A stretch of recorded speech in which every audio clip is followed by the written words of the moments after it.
so amazing. You see how they playing? LiveWire, it's all about sports and entertainment. You don't wanna miss it, so official like you never seen. Keep it going till the whistle blowing from the referee. Everything from highlights to stats, you know that we gotta bring it back. Whether on the field or the court, you know that this is where it's at. Subscribe, no delaying. This is LiveWire, sports and entertainment. Let's go. What's good, everyone? Welcome to another LiveWire Sports Media live stream video. But I have a special guest with me today, a person that I follow as well and has great content. And we've been trying to connect for a minute, and we finally made it happen. The one and only Chocolate, if I'm pronouncing that right. Nope. Chocolate. Chocolate blast. Baby, we better get into it, man. Hey, we just had some communication issues. I sent you the email. You just sent the email to the wrong place. Yeah, definitely. Take accountability. Hey, guess what, though? Guess what? Yeah. That's why we have Instagram and Twitter. Yeah, we can still find each other from that point on. Yeah, don't put your email on that stuff, man. Everybody wants to start emailing you, boy. You hot shit. Don't put your email in the comments. It's like putting your phone number out there, man. You can't do that. They'll find everything. I never put my phone number out there. I usually put my email. Hell no. Hey, Mike Jones. And, but all in all, I mean, we here. Yep. Like I said, I follow you. You have great stuff. Yeah. I try to tap into your lives, show support, because that's just pretty much what I do. When I talk to a lot of the other content creators. I had Adrian Ross last Saturday, who was wonderful. If you ever get a chance to connect with her, do so. She's awesome. She's there. She's definitely awesome. I know you already connected with the Pope. Yeah. I haven't really gotten a chance to talk to him. I have talked to Ben Daniels a little bit.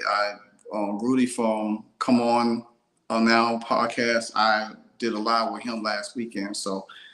But I'll be making my rounds a little bit here and there, with everybody. But just because you're on tonight, that don't mean you have an open invitation to come on anytime you want. So that's what's up, man. Hey, I'm available. Just hit me up. You know what I'm saying? I'm available, ready to talk. We can chop these things up, let the world know what it is.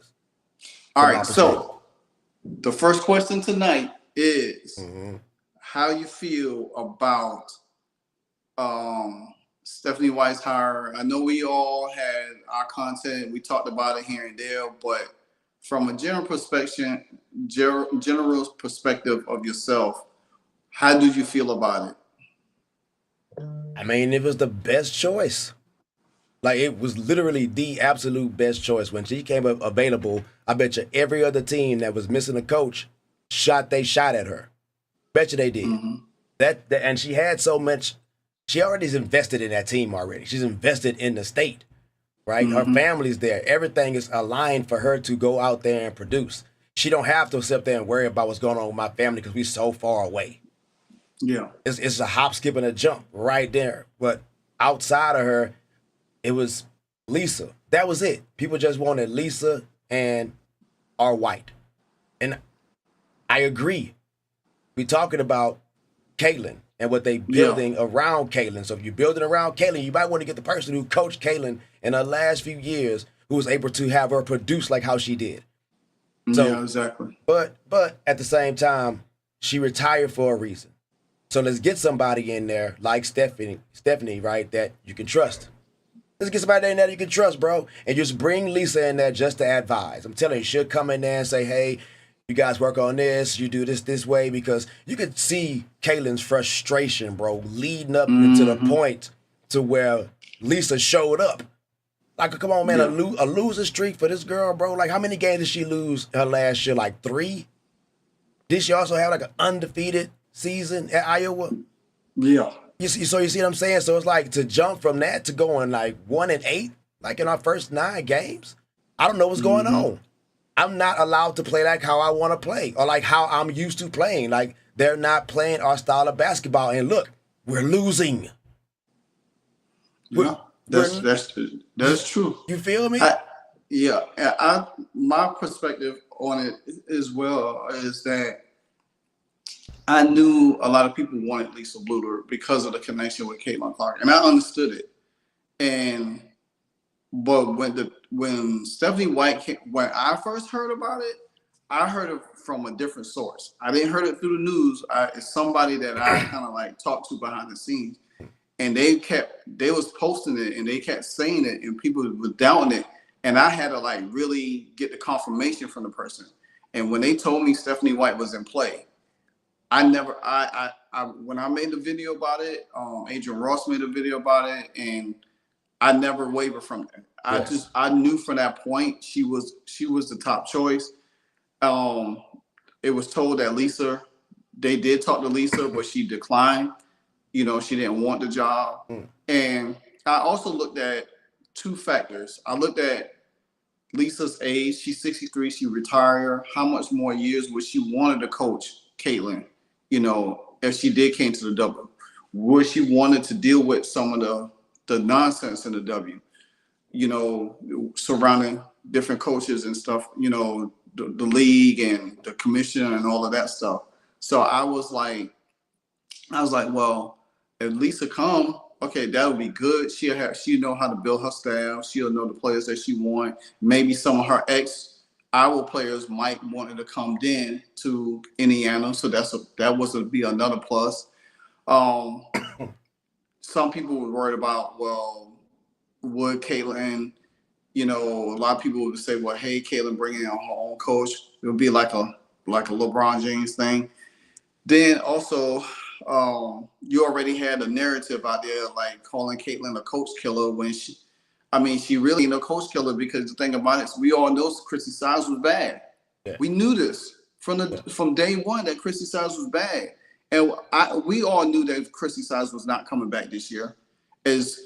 Despite the success in the second half of the season that the Indiana Fever had, there was no way that Chrissy Sides was going to be able to coach her and Aaliyah Boston, two rookies going into year 3 and 2 and trying to win a championship. You needed somebody with a high IQ, a high caliber resume to come in there. Everybody was talking about Kurt Miller. Yeah, Kurt Miller he been at Connecticut for 7 seasons.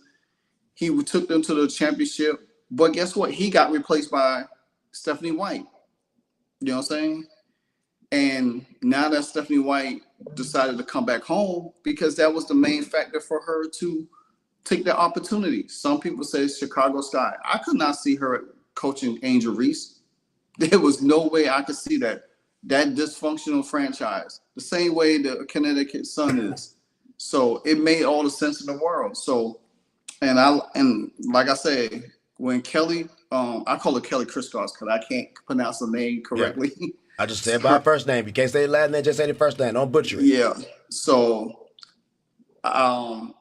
when Kelly said that, you know, when she came in, she had a plan, and we all know, you know for yourself, Chalk, that when you bring in new ownership, that's like a regular job.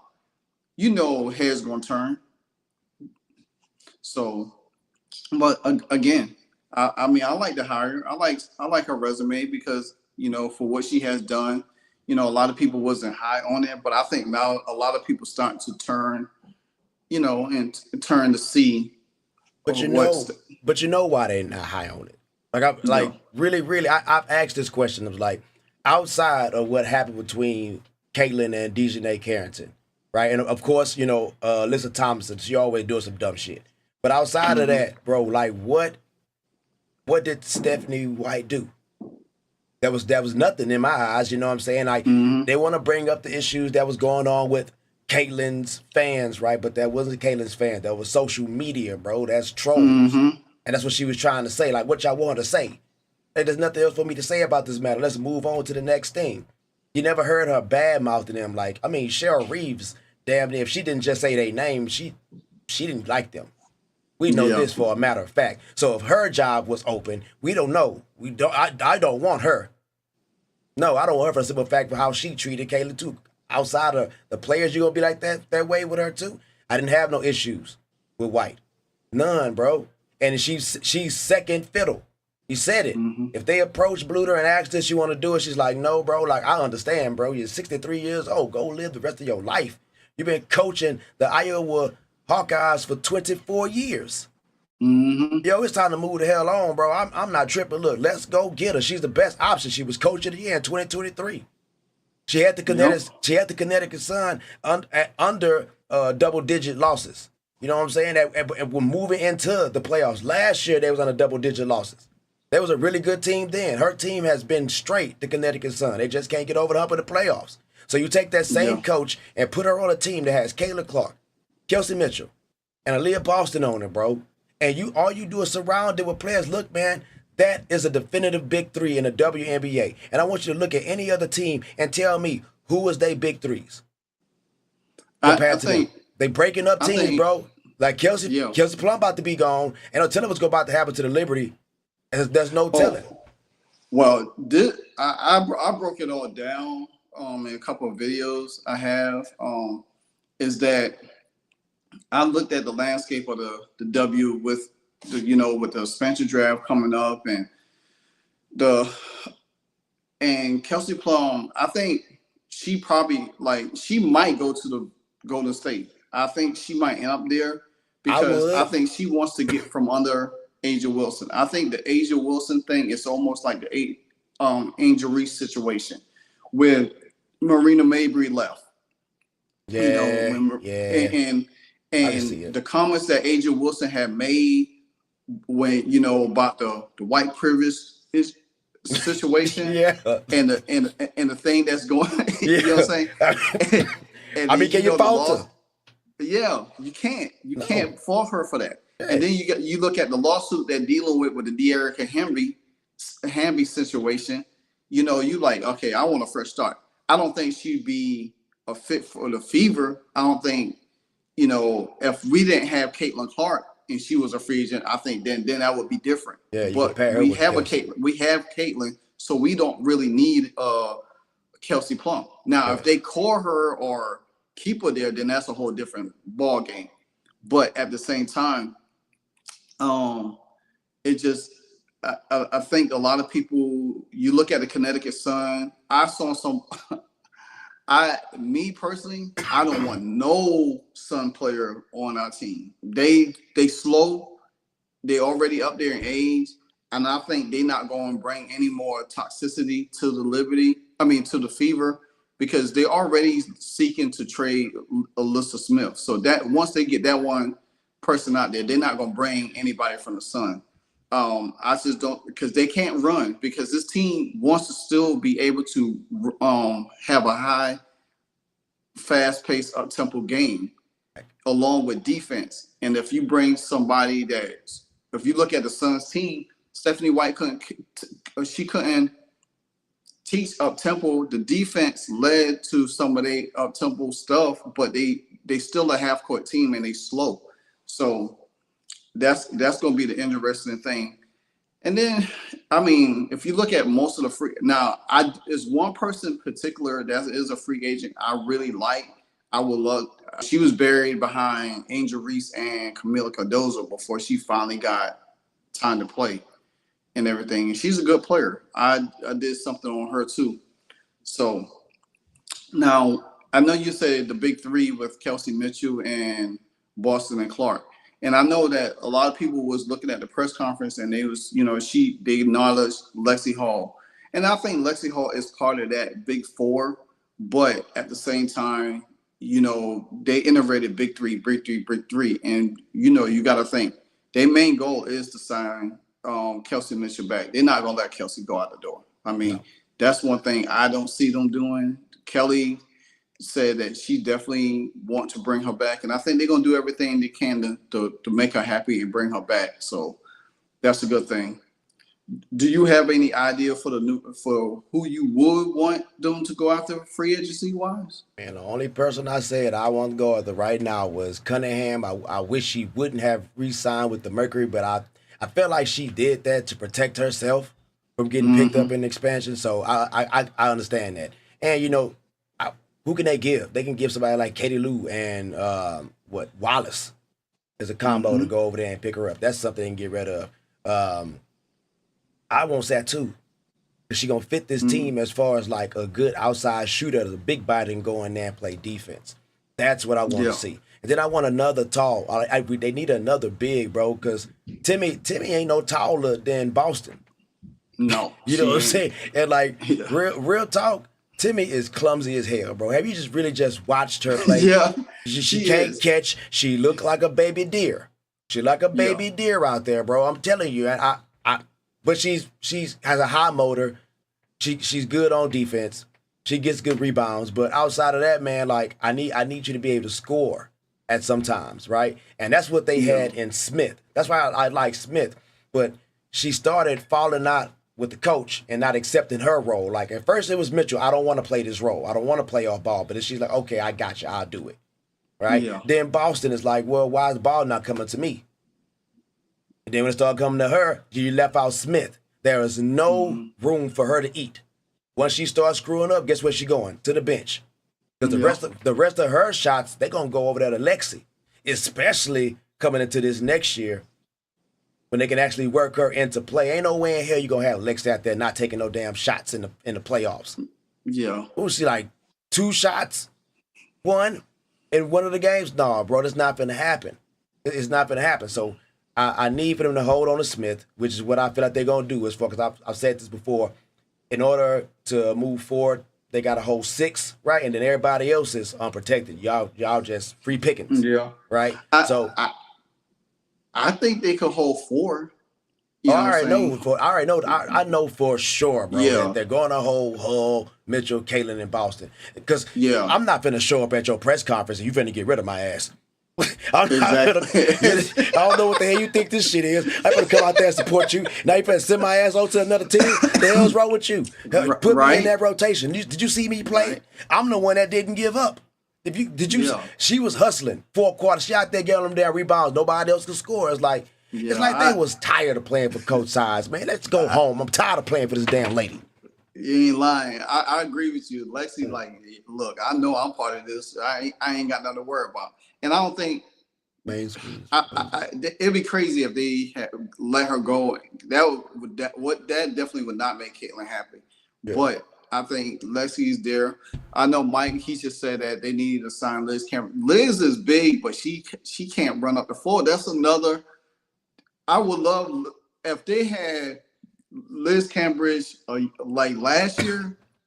I would be all for it. I was all for her signing early in the season as a protector, but Liz is kind of slow, and she'll be just like another Brittany Griner, just a space on the floor, because she'll be good for rebound and block shots, but I don't know, man.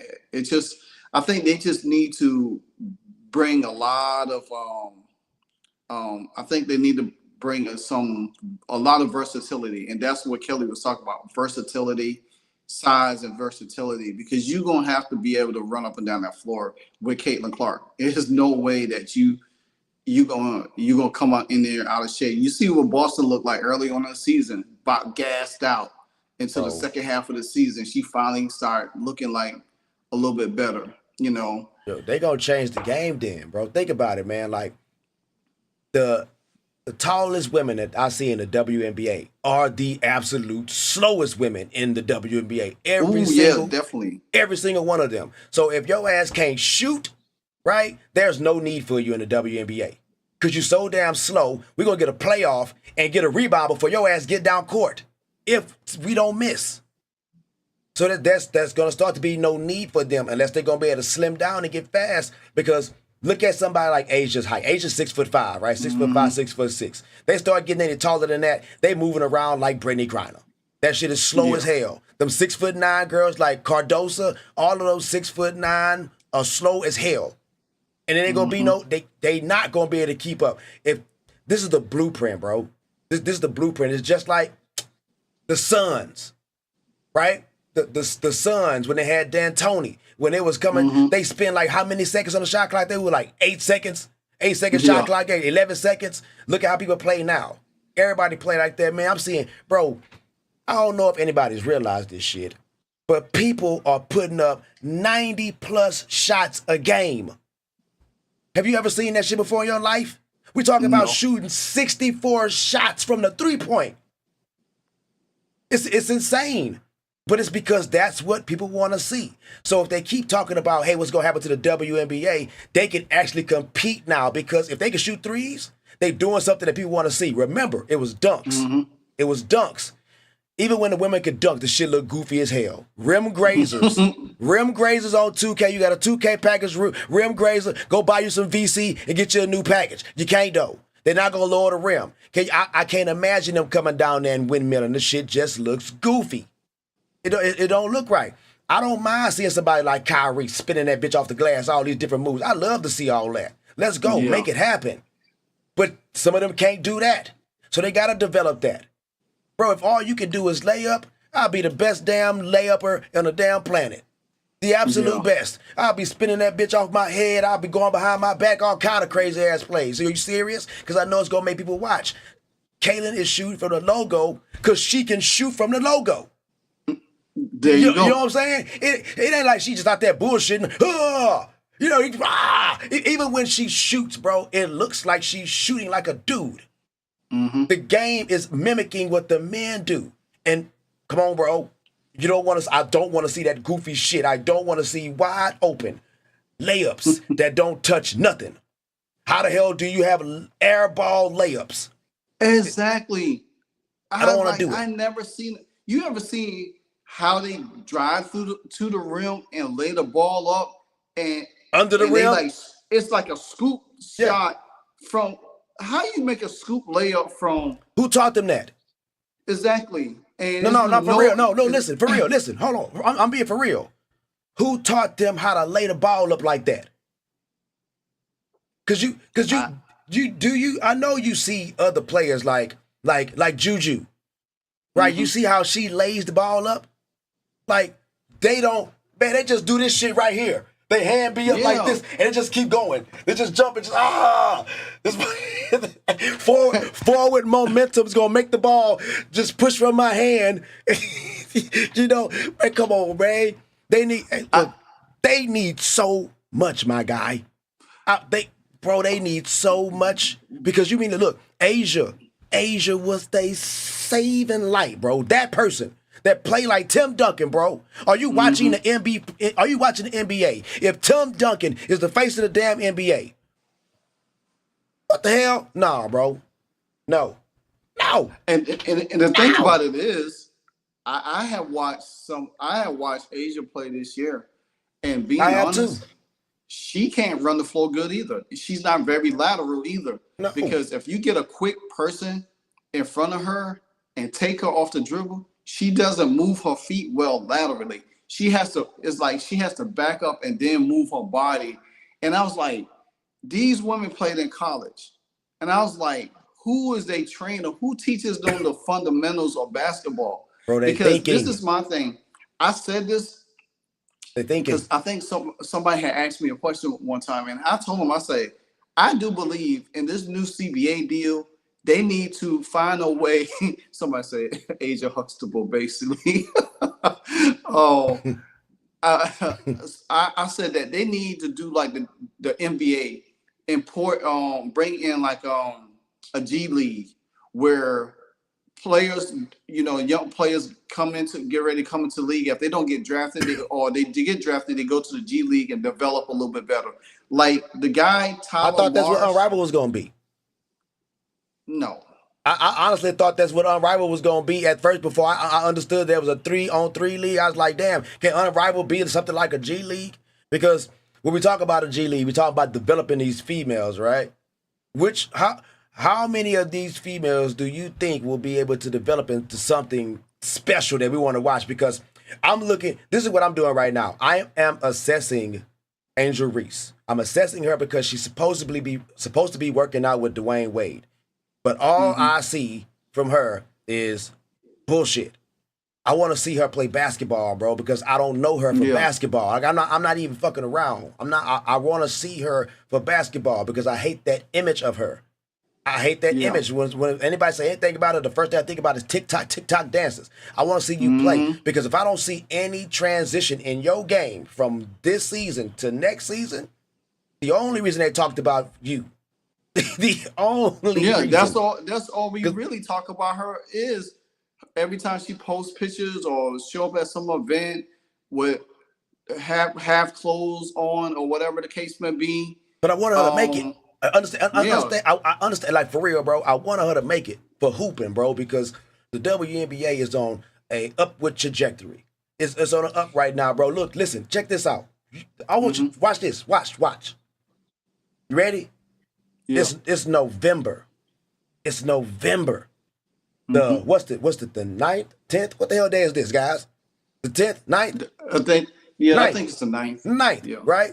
This had an excellent game tonight. Deion Sanders had an excellent game right now. These boys have moved into second place in the Big 12, man. They can play in the Big 12 final if they win on out and possibly have an opportunity to play in the playoffs. Crazy, right? And we talking about the WNBA right now. That's how relevant that the WNBA has become. You understand what I'm saying? And it ain't nobody before this woman did that shit. Nobody. Hey, I'm just saying what it is, bro. This is what it is. This is what it is. Yeah. She put the asses in the seats and she helped me recognize what's happening out there. So I look, I'm like, hey, that's good over there. I like that over there. I want to watch more of these games, but y'all don't have enough players to keep me interested, bro. So you talking about a G League for the females? First, I need to see y'all play good enough to make it to the G League. You understand what I'm saying?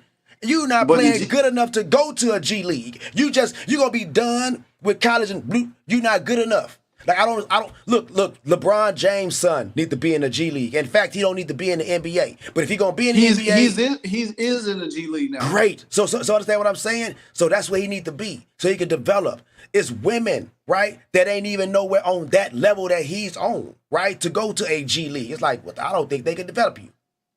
But that's what the G League is for, though, to develop them. It ain't gonna do it. I don't think you can fix it, bro. I don't think you can fix that shit. I mean, if you hire the right coaches and stuff there, it can help. But like you said, to your point, is that the product been so bad in the WNBA for the last few years, and these ladies have been playing bad basketball. And just what somebody just posted a comment a few minutes ago and said that Mike did. He said he believed Clark exposed as much lack of skill in the league, and that's what it is. Because now with Rival, you playing 3-on-3. You're not playing 5-on-5. You just playing. It's almost like pickup basketball. It's playground ball, bro. And guess what? You going to see some of the worst players playing basketball. I ain't about to see shit because I ain't finna watch it. I ain't about to watch it either. Let you know right now. I ain't about to see a damn thing. I watched 3-on-3 basketball in the Olympics. That shit was terrible. Think about this. Think about this. I won't think about it. You got, and I say Caitlin is not gonna play, but just to say this, you got Paige Beckers that's going to play next year because she can't. She already in it, but she in college, so she can't play this year. You got Paige Beckers, a pretty good shooter and ball handler. You got Caitlin. You got Enrique Umawale from Dallas. You got Kelsey Plum, Sabrina Ionescu. You got 4 guards that really could score from the outside. And the rest of them is bigs that can't play. You got Chelsea Gray, who is not good. She old as hell. You know what I'm saying? You got what's the girl name? You got Asia Wilson that's in there. She ain't playing this year. She'll probably play next year. You have Alyssa Thomas. People that can't really. This league is just to benefit them, to help them get paid. It ain't for the product of watching them play great basketball, because half of them can't play great basketball. But we already seen it from the league already, from the WNBA. And just to my point again, Caitlin Clark and Juju and Paige, they're going to expose even more of what they players that can't play. You got the girl Kiki from USC that's playing with her, a exceptional great big that could shoot. You know what I'm saying? She could dunk too. I had seen a video clip of her early in the year. She could dunk. You got Popeye that could play with the. You look at Flazé Johnson starting to score more. She wasn't doing that because she was, you know, they had her kind of like buried and playing a role because they had Angel Reese there for the last couple of years. Now you look at her, she could score.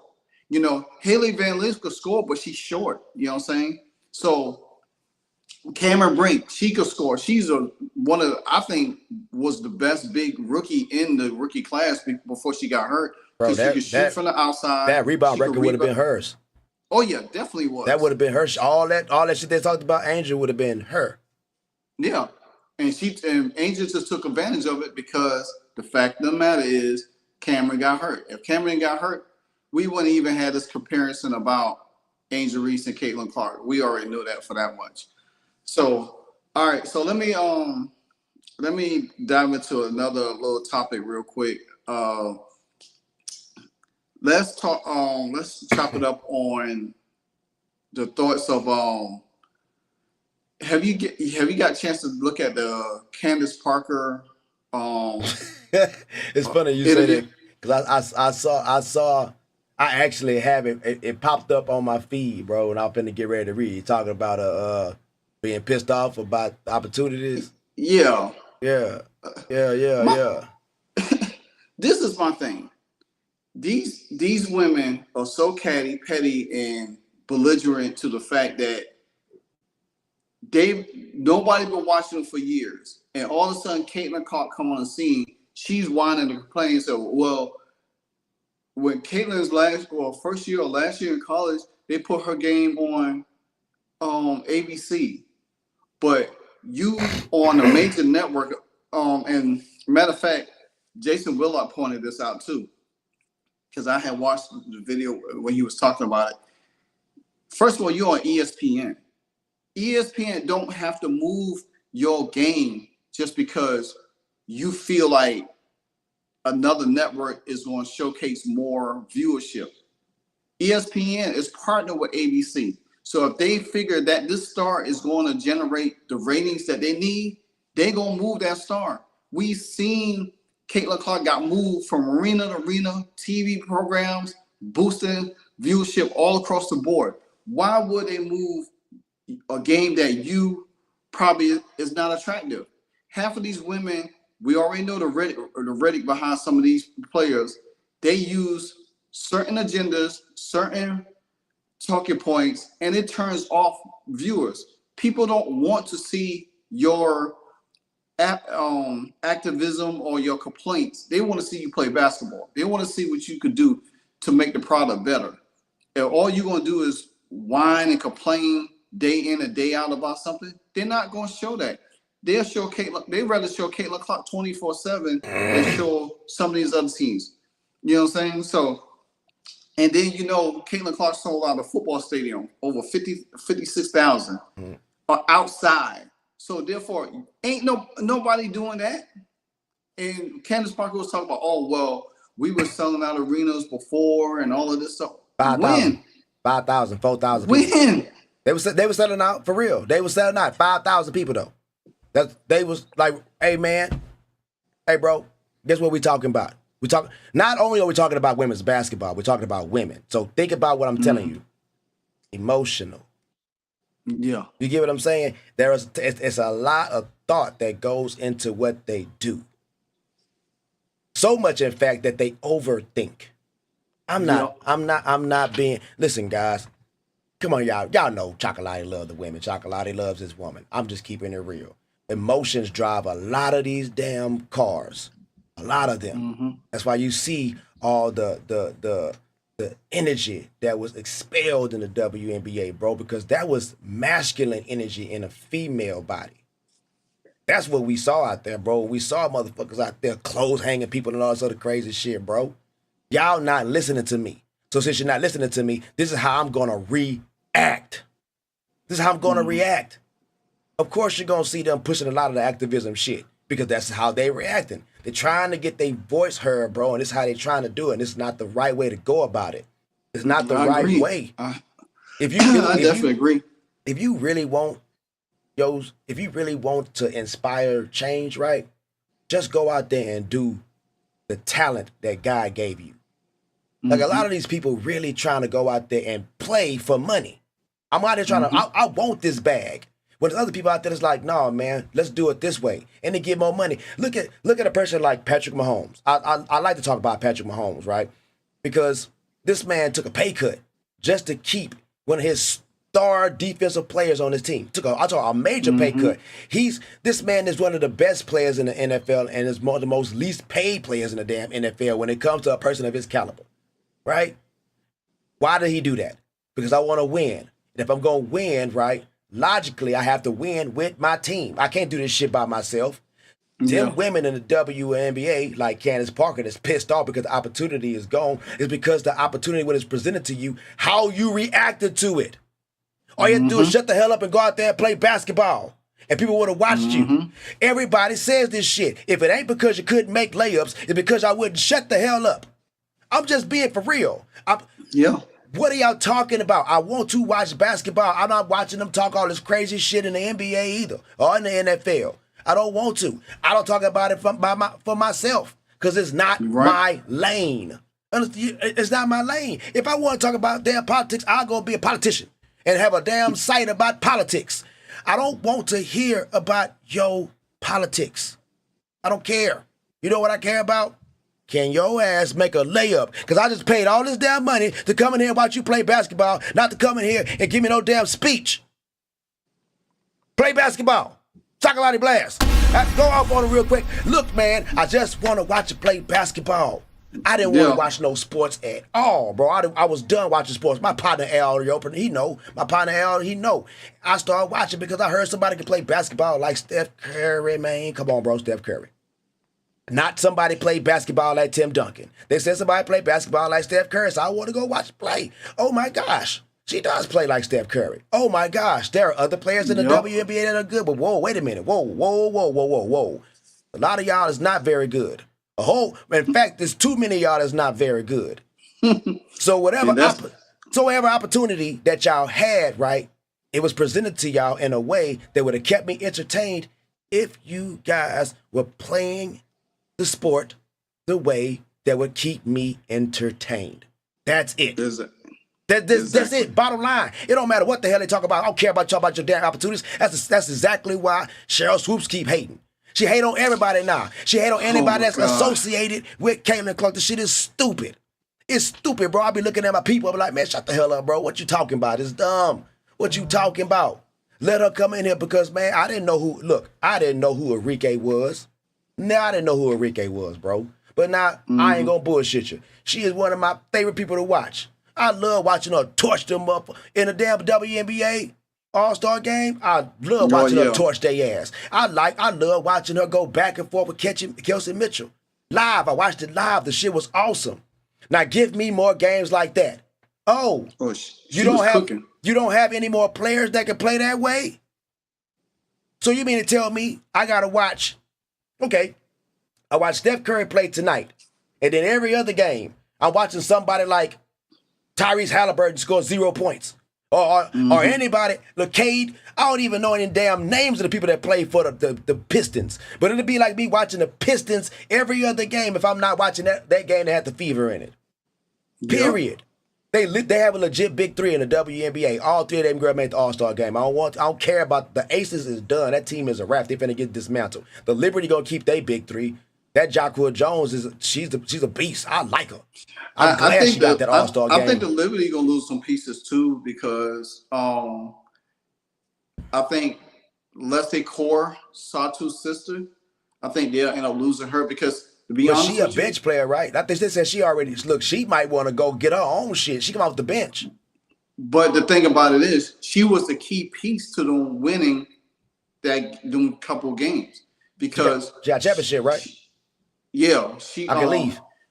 So she was one of the key pieces that helped them secure the championship because they didn't have nobody else off the bench that was really giving them points. And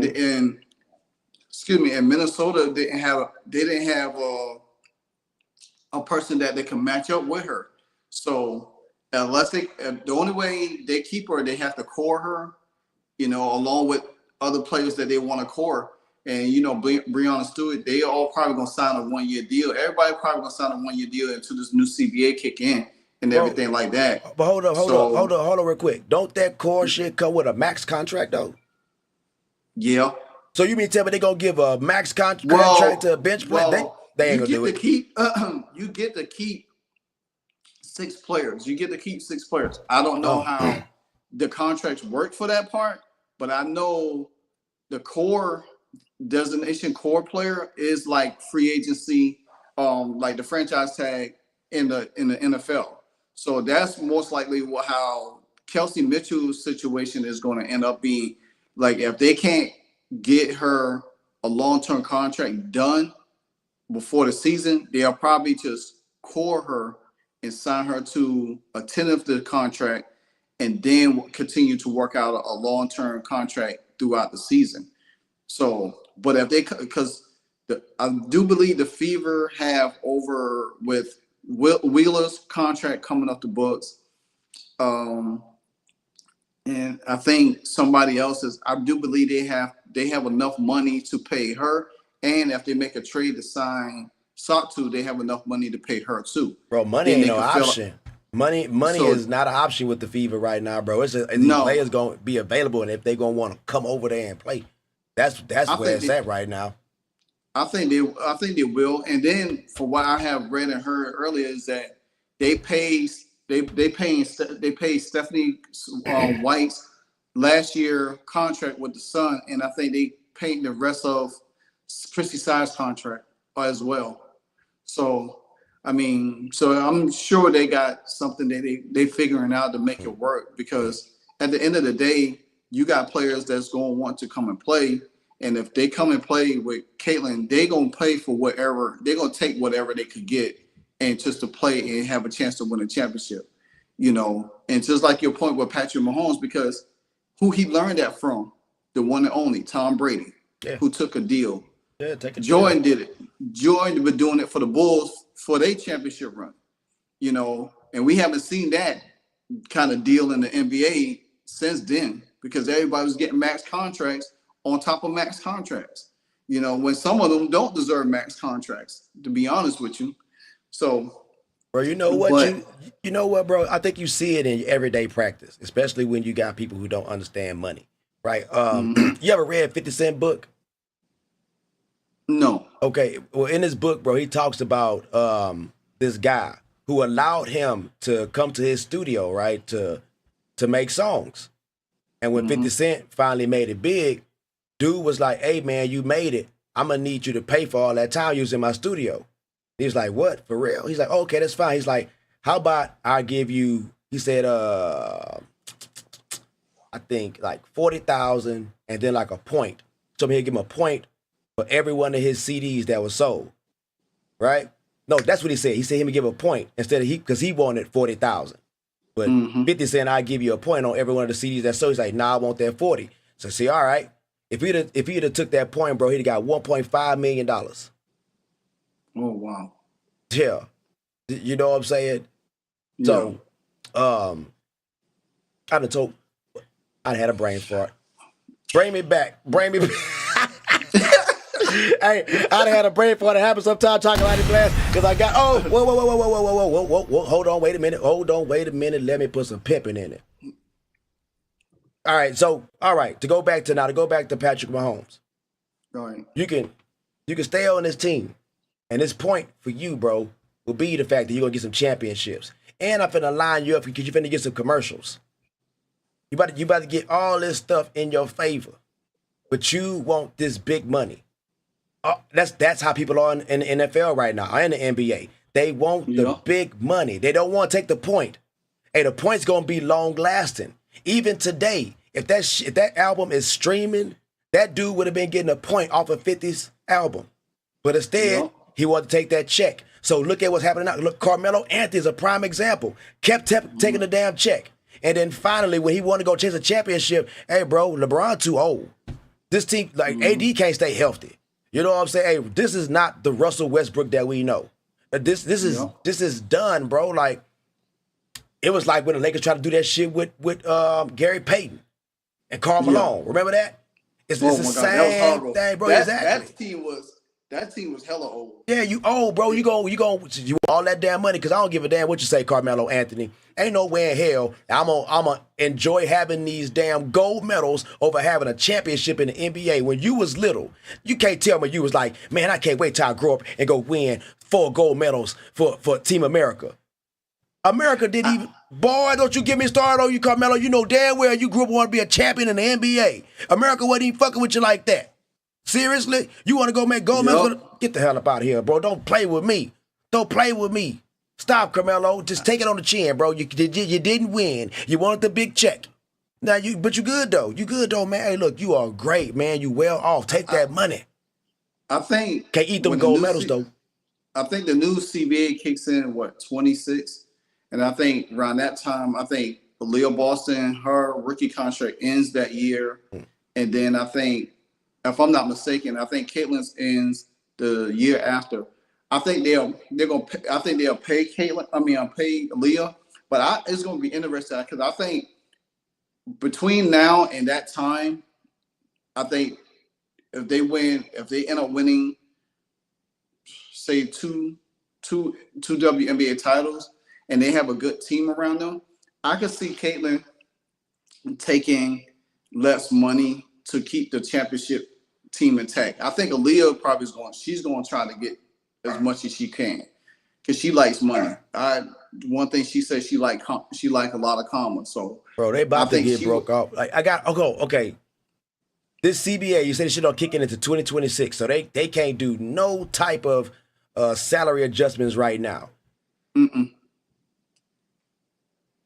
So they have to wait because see the last CBA deal going to play unrivaled. That's why Breonna Stewart they want to play unrivaled so they can get money because they know when the new CBA, and that's why most of them that's free agents now is going to sign with their current team probably for 1-year deals until the CBA kicks in the following year. Then they'll be able to negotiate more money. But the thing about it is, they all ain't gonna get paid because by that time, 2 more expansion teams gonna be already in the league. Yeah, you know what I'm saying? In Canada, right? Yeah, and this is what they're gonna have to do because the league is 144 right now. They're gonna have to move that number up a little bit more. So the disparity of talent could stretch across from expansion teams and your current teams. So you think about that. Breonna Stewart is 31 right now. Yeah. Within the next 2 years, she'll be 33. She already tired. How the hell you think you're gonna make $1 million, and you already showing decline a little bit now? You know what I'm saying? So by that time, Juju will be coming into the league. Exactly. You know what I'm saying? League.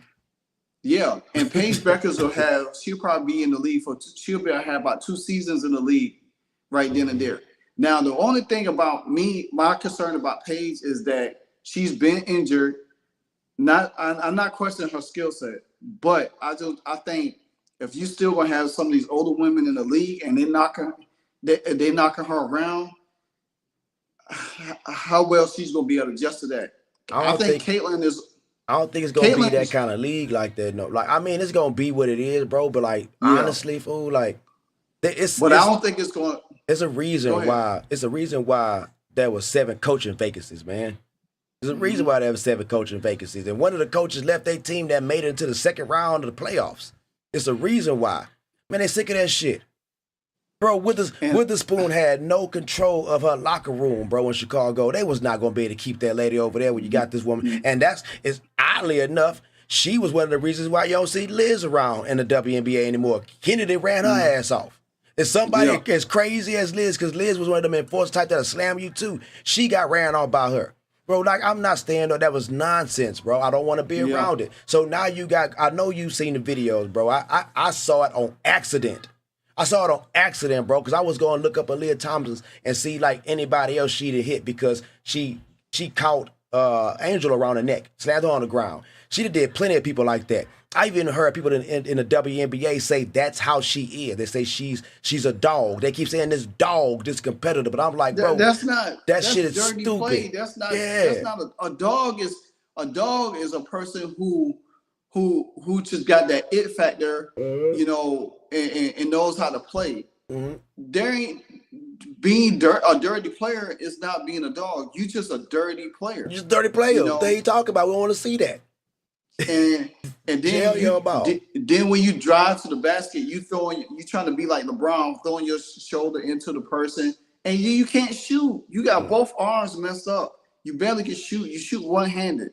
You know, so my thing is this is that, like, to your point, to piggyback off it, I do see the landscape of the league is going to be changing. Got to, bro. And it's starting with the coaches. And somebody pointed out and said that CC exposes so much stuff that where now the coaches going to be changing. They're going to want to, because teams are going to want to play the same style that the Indiana Fever is going to be playing, because that's going to be the new wave of basketball. So they will slowly get away from that bruising type basketball. They're going to want to have fast pace. They're going to look for players to be able to compete on the same level as the Indiana Fever. If you have Indiana Fever out here running, playing great defense and scoring points like the 90 and 91 Bulls when they was on that run, or the Golden State Warriors when they was on that run, you got to look at it from that standpoint, is that it's going to take a while for teams to catch up to them.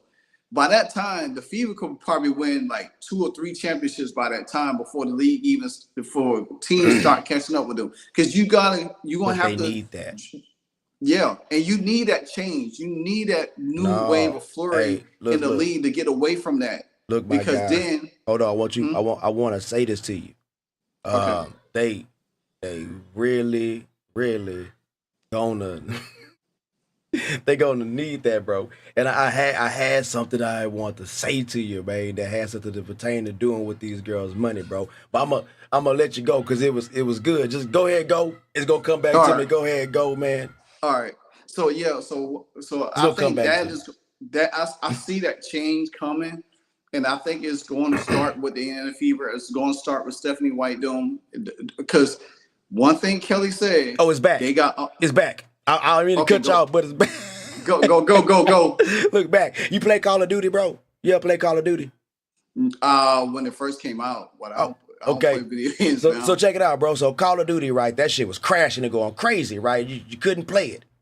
But there was certain people that could play the shit. And the certain people that could play it, that's all they really cared about. It's really cared about the people that could play the damn game. Yeah. So we're going to cater to them. Now think about this shit. As far as Caitlyn goes, remember when we were talking about selling out stadiums? When they sell out stadiums, they're talking about 7,000, 8,000. I watched an interview with Donna Taurasi talking about, we sell stadiums all the time. No, y'all don't. We talk about selling out 20,000 seats, right? So listen to what I'm going to tell you. Caitlin Clark brought 12,000 people to a stadium. You get what I'm saying? They was only able to bring 8 as 2 whole teams. 2 whole teams brought 8, while this woman brought an additional 12 that made it be 20,000 people at this. So the WNBA has to understand, hey, we got to get this shit right as a business. We losing too much money. We are losing too much money. So we got to put these asses in these seats. I'm sorry if y'all feel this way. That's why I'm telling you, I feel like there'll be a change, because there's too many people like me. It's too many people like you who are actually looking at this shit right now. You know what the exposure was? The exposure was nobody was watching this shit. And now a large majority of people are watching it like, yo, this is not like the other sports that we watch. This is not like the NBA. I'm telling you, 12,000 more people came to watch this shit who was not watching it, bro. I was not watching this damn league at all. I start watching it right now, and guess what? I've been exposed to bullshit. That bullshit that's been going on since 1997. Period. That's what it is. That's what it is. It's always been this way. It just has more people watching it right now. And the other people who was always watching it was like, oh, they was good enough. It was good enough to keep them entertained. But now you bring me up in this shit, I'm not entertained. I'm not. Are you not entertained? No. Are you not entertained? Hell no. Is this not why you are here? It's what? No. I like that drop.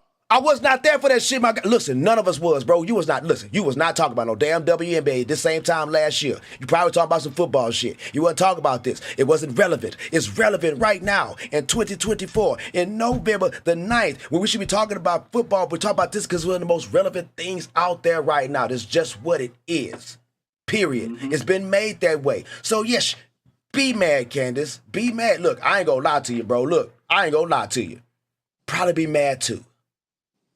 Because I'm like, damn, man, I was in this shit and did all stuff, and nobody saw me do the shit either. That's why they thinking like that, bro. But then I think of my logical brain and be like, you know what? Let me go ahead and cause my logical brain gonna say this. They gonna remember me because of her. Because they're gonna be like, well, what the hell was this shit before this? Wait a minute. Candace Parker actually won Rookie of the Year and MVP in the same year? I know that now. I know that. Right. Because I went to watch this girl play and see if there's ever been anybody who got MVP as a rookie. And Candace Parker was one of them damn people. So, as Candace Parker, yeah, I understand because she was one of them ones. Candace Parker was really one of them ones, bro. But nobody was watching because it wasn't enough of those other ones. Candace, you didn't bring the people with you when you went to the WNBA. That's another thing that we don't discuss this. Them people that came to watch her play came from watching her play in college, and they were not watching the WNBA. And it's going to stay like that. And you're going to have more people right now because they're going to tune in to see if she can break through all that bullshit that she went through last season. Watch. She not going to play. I'm not playing no damn Unrivaled for no damn $1 million because you're going to give me $1 million, what you going to give everybody else? You can't afford to do it. Look, they can't afford to do nothing that they say they was going to do without Caitlin Clark playing there. Period. They probably not even have that shit. If Caitlin Clark don't play, they probably be like, you know what, sight guys, we're not gonna really have this shit. You know, false alarm. We're just playing. We just want to see how many people are gonna actually tune in. I think they gonna have it, but I think the first year is gonna be so bad too. They're gonna have to rethink the strategy going into year 2 because slam ball. If Caitlin right now, like I said, Caitlin is about to start playing golf. Slam ball. Then you got to think about it. She's going to probably be training, getting back into basketball shape, you know, doing whatever it is that she needs to do. And she's probably going to be, you know, with Stephanie White probably be at the expansion draft or whatever it is as a representative. They're going to probably start seeing things. She might, you know, watch. She probably going to be at some of the Iowa basketball games, tending some of them games. So she's going to probably be around. She's not going to probably have time. And the thing about it is somebody brought up a good point. Don't need it. And they said that, well, hey, Caitlin should play an Unrivaled because, you know, it's basketball. But then again, you got to think about it. A true competitor like Caitlin Clark doesn't need to play in a league Unrivaled. First of all, your body's been going since you left college straight into the WNBA. You ain't really had no time off except for that one 28-day, 30-month-day Olympic break. If we didn't even have the Olympic break, you still wouldn't have really got a full break. Still would be playing. You know what I'm saying? So therefore, her body needs to rest instead of just entertaining Breonna Stewart. I don't have nothing against Nafisa Carter because I do like Nafisa Carter, but Breonna Stewart, I think she's a opportunist, you know what I'm saying? And she didn't want to acknowledge Caitlin Clark in the beginning, but now you want her to serve notice because you got a league that doesn't even have the right marketability, just like the NBA. The WNBA doesn't have a great marketability. Something that the WNBA could learn from PGA Golf right now, who's doing whatever they can to market Caitlin Clark and moving things around just to showcase her talent as a golfer. That's what, so if the Unrivaled don't have that pure marketability, and you sure can't advertise Angel Reese because she don't bring a basketball identity to the game. To the game. So all you're gonna have to rely on or yourself, Nafisa, probably Sabrina Nescu to market it up. That's it. But at the end of the day, that Unrivaled League is just a sticking point because if you think you're gonna go into the new CBA agreement deal and try to string a stronghold, the NBA, who've been carrying you for the last 28 years, and you talk about, well, you want more money, you want to be on equal footing, then guess what? Learn to embrace the talent that comes into the league and be able to be more acceptable and change your way of thinking and learn and have better product on the floor and better marketing on the floor and better showcase for fans that come into these arenas that spends money for your tickets. Even though that the New York Liberty does have their own, because they are backed by well, they used to be owned by an NBA team. I don't know if that's the same thing right now, but you play in the New York market, so you definitely going to garner more from that market. But at the end of the day, it's just that our rival is just going to be another league that's going to exist because you hoping that Caitlin Clark saves you, but you didn't want her to save the NBA, the WNBA. Well, why should she save Unrivaled? That don't even make sense. Yeah, it don't make sense, and that's why it's gonna crash and burn. Right? Look, the WNBA ain't gonna say that they got anything to do with none of that stuff that's going on with that Unrivaled league, bro. If you look right now, there's still WNBA commercials that's still playing, right? Mm-hmm. They talking about can't wait to watch the next season. Go ahead and buy your season tickets. Like they got a lot of stuff that's airing on ESPN. They do a lot more speaking about it too because it's relevant, bro. Like they have actual talking points. They have parody. They have all these things, and they're gonna keep it going that way as long as they can keep people engaged with the positives, positives, bro. So my thing is, do like Enrique did. Just go play basketball. Enrique one of the people that didn't say anything, so she gonna be one of the people that gonna be highly sought out. Right. I praise that she can last because what she about 29, 30. She up there. She gotta be because I heard that this ain't the first time she did this to them girls in the All-Star game. Right? So she be cooking though. Yeah, so they pretty much just auditioning to get these checks, bro, that's coming in. And right now I understand why they would join Unrivaled. Because we need this money right now. We probably don't want to go overseas. But if I'm not playing there, I'm going overseas to get this money.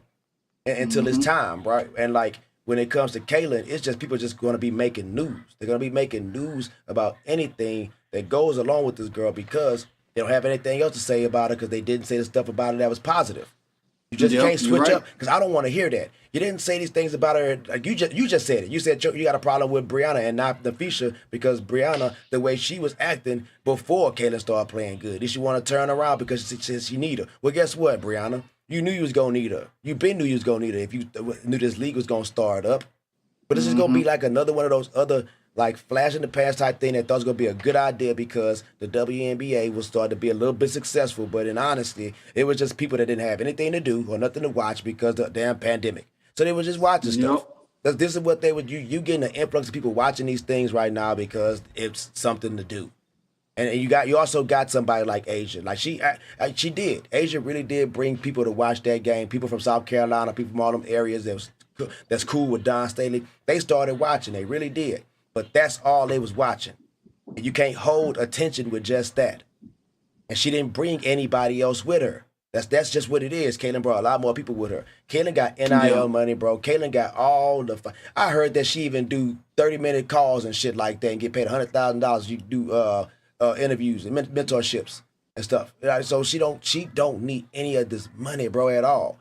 So throwing anything that has to do with her and money, I don't want to hear it because for one, she gonna be in that golf tournament and she ain't gonna get paid to play in it because she's a celebrity. Celebrities don't get paid to play in tournaments like that. She going out there and do it because of notoriety. But you know what? I bet you everybody named Mama go buy them damn Caitlin Clark golf shoes when they come out.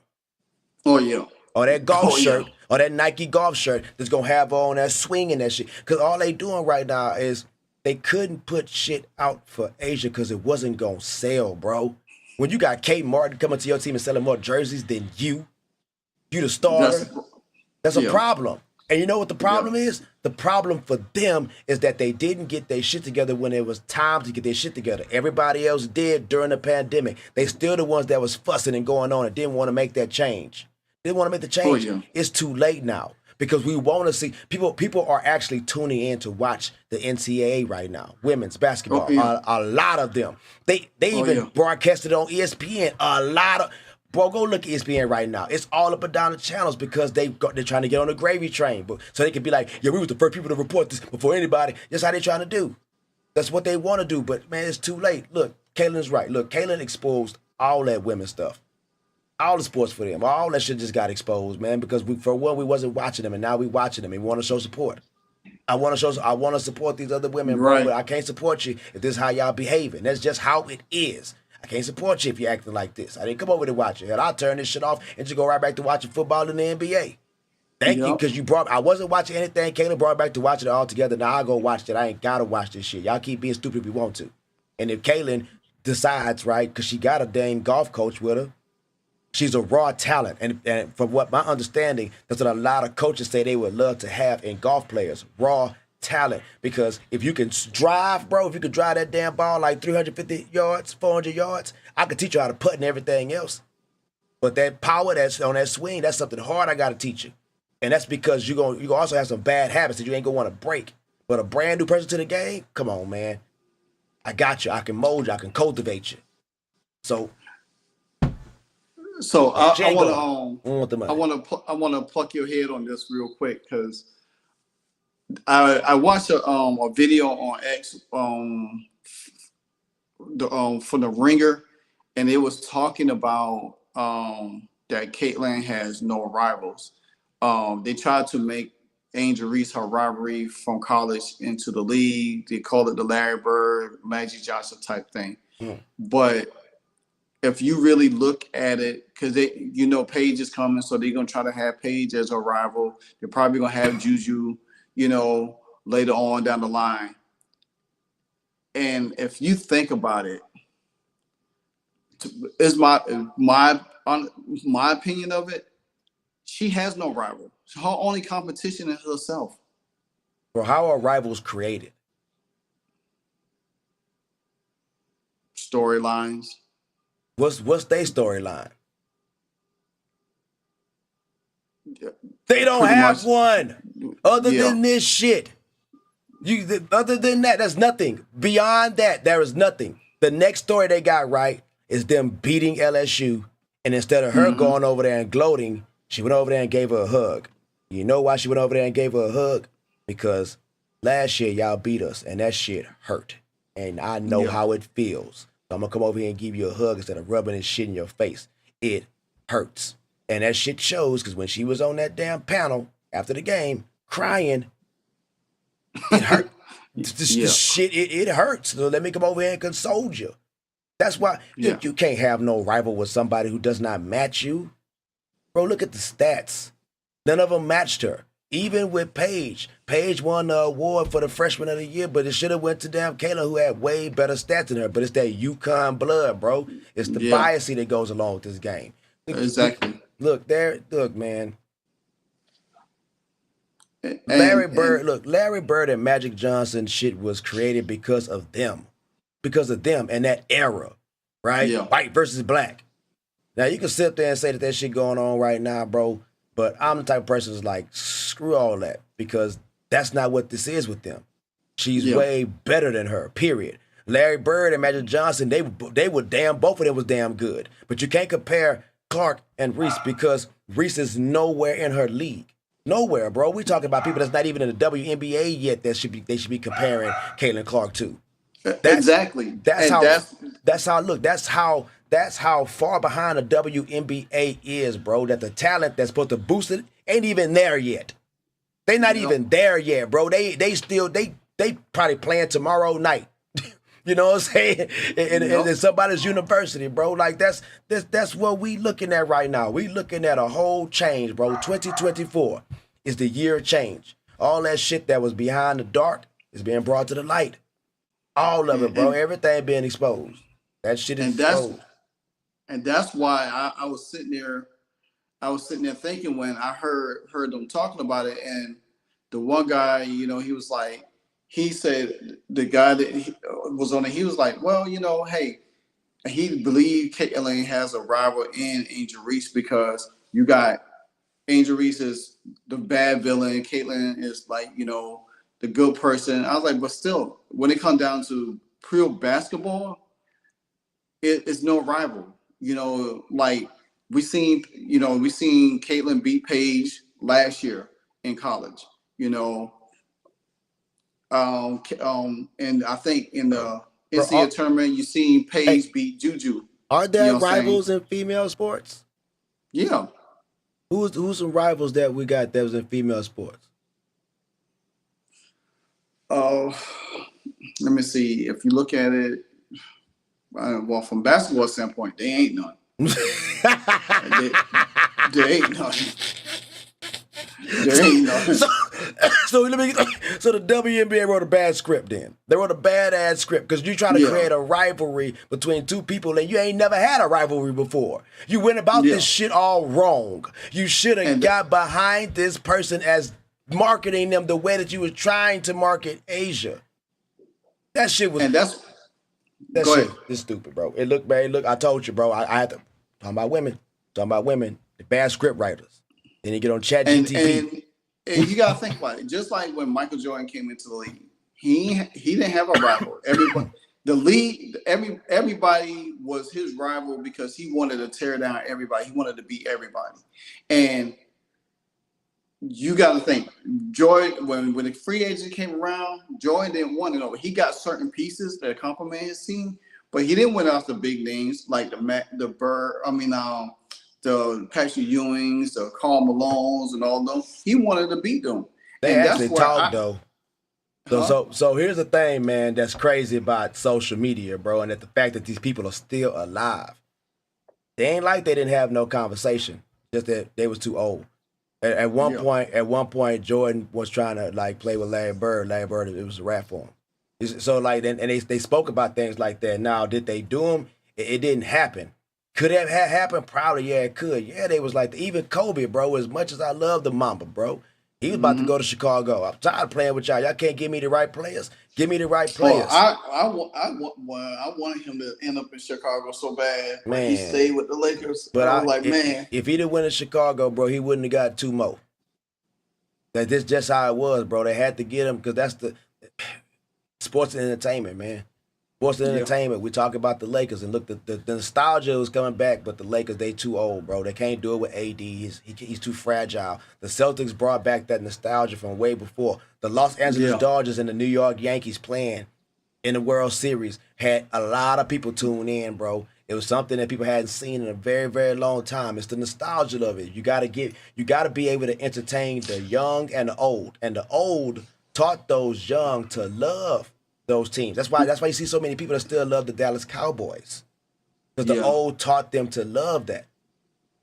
Lisa G has a very good point right here. She said the Liberty and Aces, and that's team rivalries, you know what I'm saying, instead of individual rivalries, because I don't think there's, now I could say this, I think because Becky Hammond created a rivalry narrative last year when they beat the Liberty and took a shot at Breonna Stewart's shooting percentage in that finals, and I guess it kind of like fueled Breonna Stewart to really wanted to come back this year and play harder and show that she could, and that's why when they played the Liberty, they was the Aces, they was able to dominate them because they wanted that. So that was a good team to me. That's team rivalry, but individual rivalry. When you talk about Caitlin Clark, there ain't none.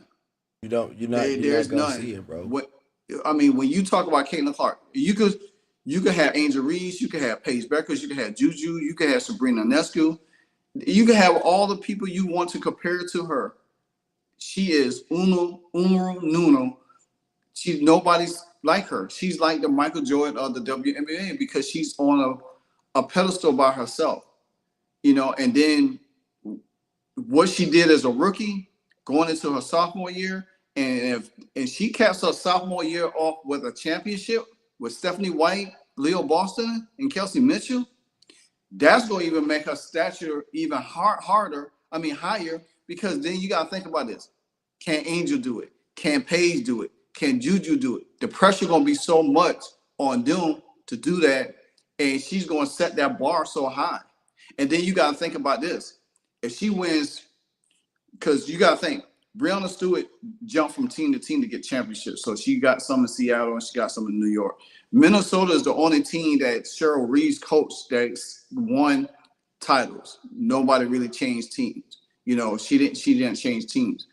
The Aces got back to back, but you got to think about it. They not gonna be there no more unless Angel Wilson go jump on a team to create a super team to go play with somebody to win a title. But if Caitlin Clark stays with the Fever, which she will, and she wins titles, three titles in her career with that same team,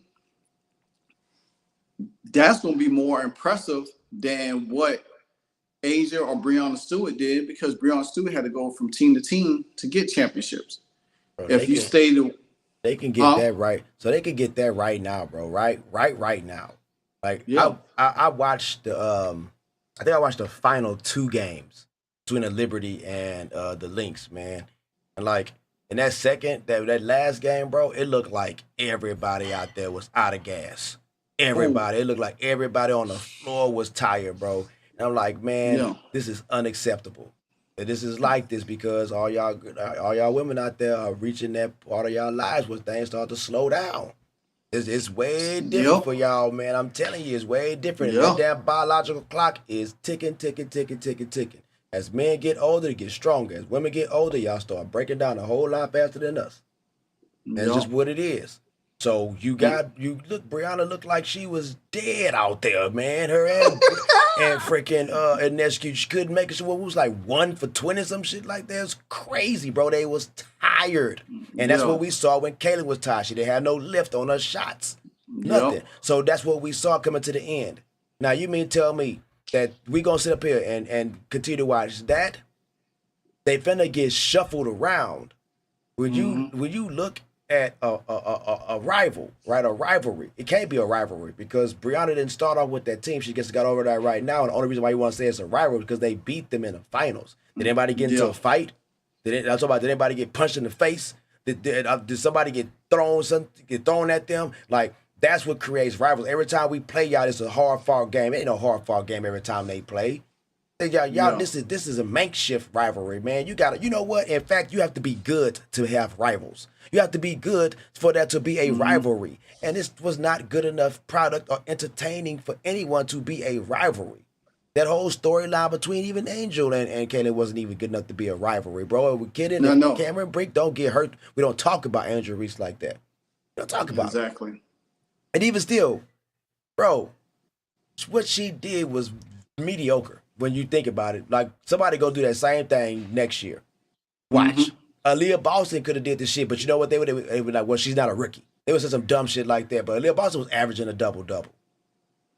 Oh, yeah. You see what I'm saying? But they're on the same team. It's just they had to have something, bro, and that was just the WNBA doing that shit. That was just them. Oh, yeah. You know what I'm saying? Pushing that activist bullshit, pushing that damn, oh, man, this shit is just people racist. They don't like it because no. Kayla was better than her. I don't understand why we can't come to that conclusion. She's better than her. It ain't nothing to do with being black and white. She was just better than her. Period. Yeah. Lisa G said that Shara Reeves is a good coach. I believe she's a good coach. She's one of the top-notch good coach. I would take her over Becky Hammond any day because she's been with her team for for a long time and won titles with this team. Heck, her and. She could be a little crazy at times, but I mean, but you can't. But she can do that though, because ain't she a winner? If when you're a proven winner, bro, you got the right. Did she get fined for talking shit about the referees? Nope. Why not? You ain't heard nothing more about it. Exactly. She one of them ones. That's why she got there and said that shit was a phantom foul, bro. Anybody in that damn Stevie Wonder was shaking his head like, I can't believe y'all called the damn foul on Brianna. That's some stupid shit. How did y'all? I saw that. Come on. And for what reason though? That was the stupid. And for what reason did you want to do that shit for? To prolong the game? Because damn it, finals where both of y'all only scored 60 points. 60 points, and they went into overtime, bro. The Minnesota Leafs scored 2 points. They scored 2 points in the overtime. In overtime, people just really think that, it makes my head hurt. People really think that people don't want to watch this because they don't like women or there's some other crazy shit. But it ain't got nothing to do with that, man. The shit was doo-doo. Hey, man, you got the best little sound check back there. I swear. Martin, it was doo-doo, bro. if Paige, Juju, and Flage join the W, all three are top 10 players. That tells you about the lack of skill in the W. Exactly. And I do believe, True. I do believe that, I think, because if the Fever has 3 picks because I think it's 3 rounds, Fever has a pick in all 3 rounds. And they're not going to pick in the top 10. Now, and you know, Flage probably get picked. Now, I know for a fact that, you know, if the Fever had a high pick in the first round, I think they would take Flage. She expresses her love for Caitlyn, and you can tell she want to play with somebody like that. But I don't see it happening. You know, she probably gonna go to another team.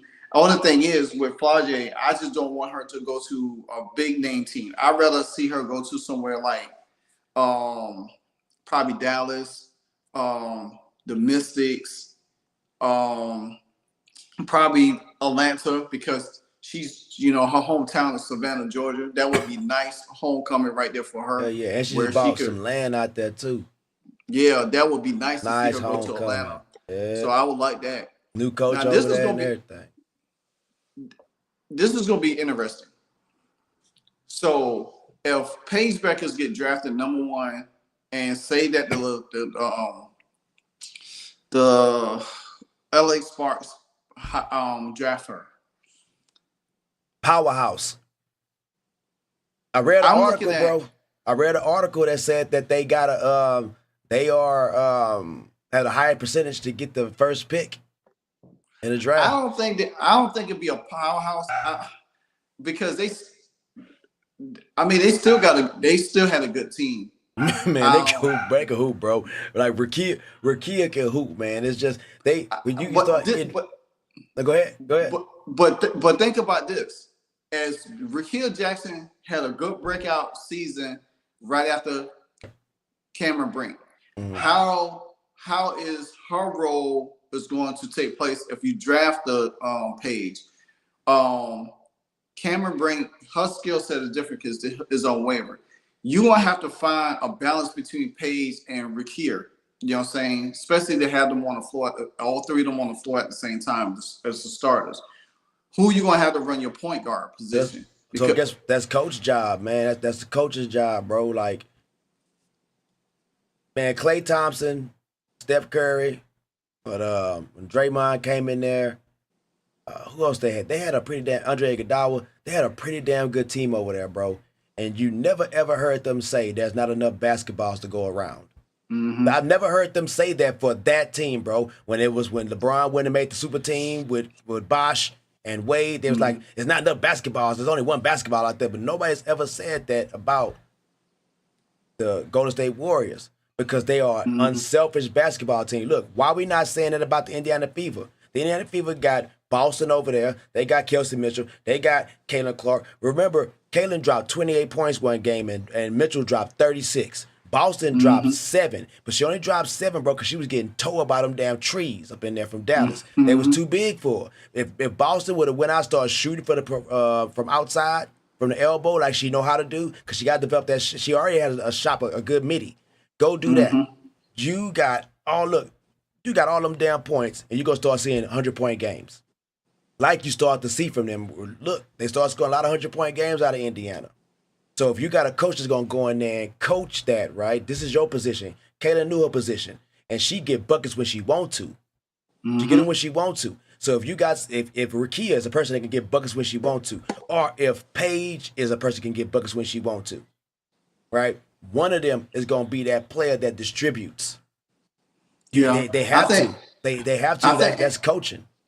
And to your point, the coach who they hire is going to have to really make it more of a team ball. They probably gonna get a male coach over there, bro. They probably gonna get somebody from outside too.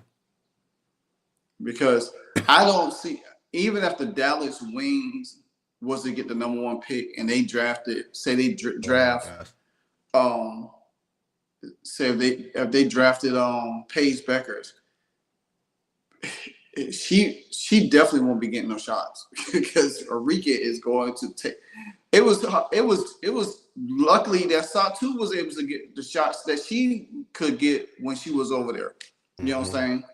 So that's why Enrique is special. You're gonna have somebody that's going to really balance Enrique because Paige, she gets shots, but she'll end up being more of a facilitator for Dallas Wings. But if you put her on the Sparks, she could be able to flow a little bit better because she has certain pieces around her that it does complement her game a little bit with Cameron Brink and Takia Jackson. They're gonna be a exciting team to watch, though. I would love to see that. They'll be a really exciting team. I know Mike said that he said that if Flau'jae come out this year, she'll be the number 2 pick, which I agree. But she can't. No. Yeah, Flau'jae can't. Yeah, she's right? a junior. Yeah, she's a junior. I thought she had to play all 4 years of your. Well, that's what they say. You're supposed to play all 4 years. So if she comes out next year, she's definitely could be a number 1 pick. Oh yeah, she definitely will. I mean, they probably gonna pick Paige. They talking that up too much, man. They talking that up too much already. Mike said it's hard to tell how good Paige is because you can't double team her due to UConn offensive system, and they get a lot of open shots and layups. That's true, but that's the thing about it. It'll definitely be an adjustment for her when she comes to the W because she will get double teamed just like Caitlin. I don't think she'd get as blitzed like Caitlin was, because Caitlin's a different type of scorer. Well, they play so you can't blitz her. She ain't bringing the ball up court. Yeah. You see what I'm saying? So it ain't gonna be played, bro. It ain't what we saw, right, with Caitlin. We not finna see that shit again like that, bro. Mm-hmm. Ain't no way. Like I people that was watching the WNBA, I want to know this from them.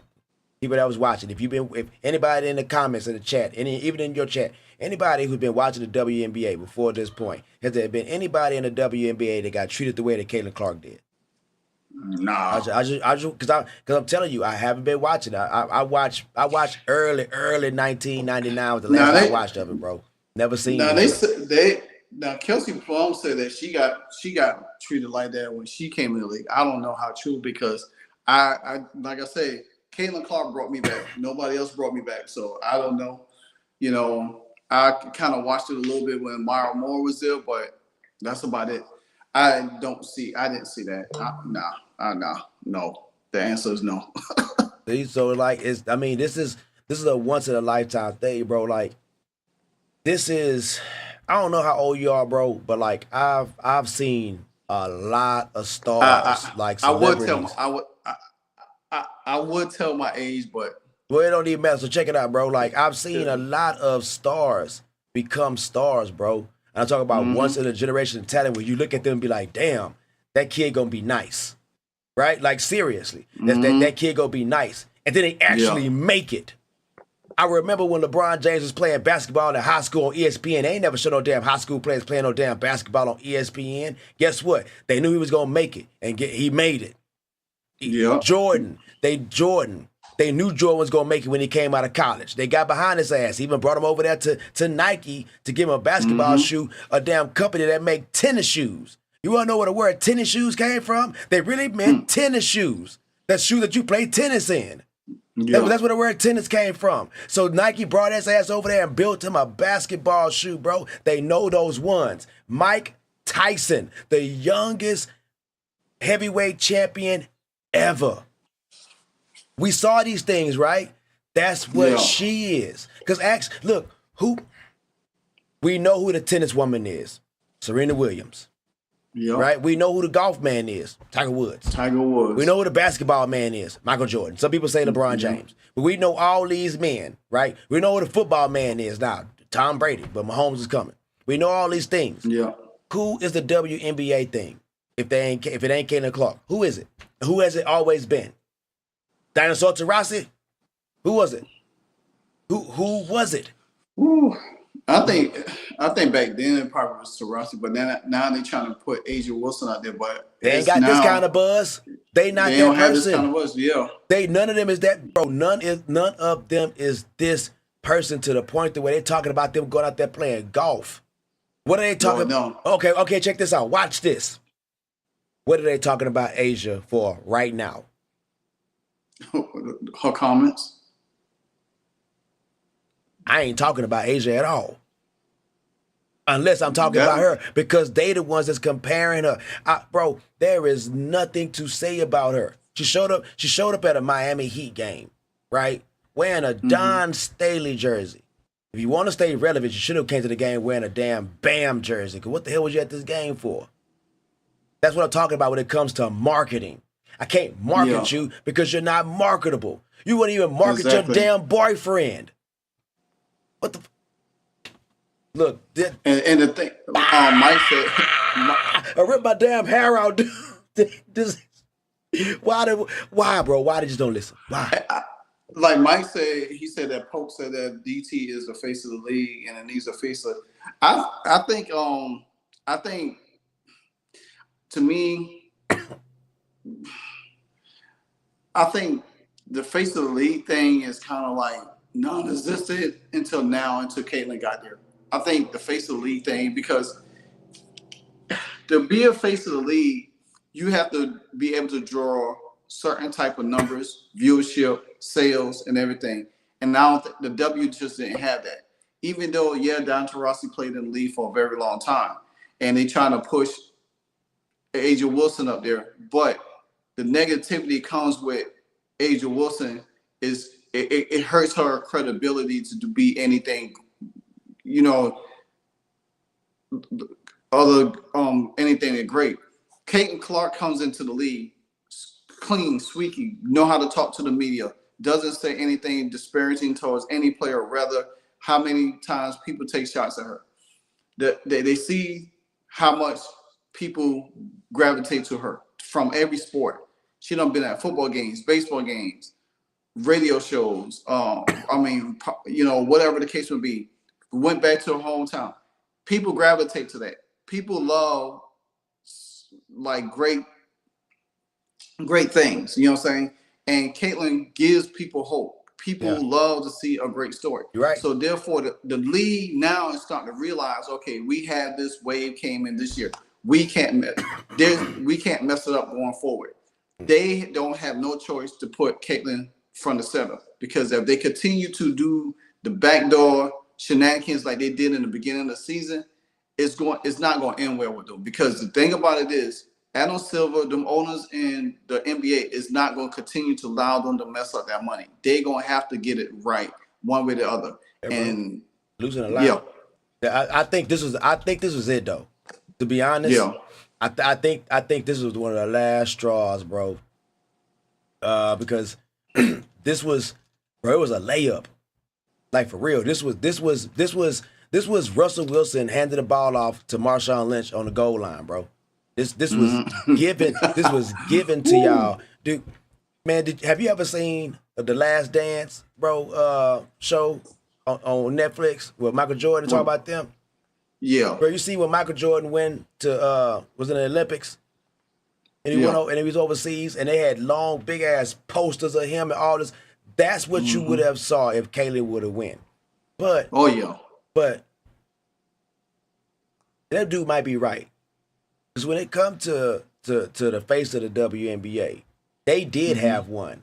They had their own. They had it, and it had to be Dinosaur Taurasi because they got behind her. She was that face. Even in the All-Star game, they got behind her, talking about showing how she's out there just trying to rev up the team. Man, I don't even know who the hell you is, girl. What you out here doing?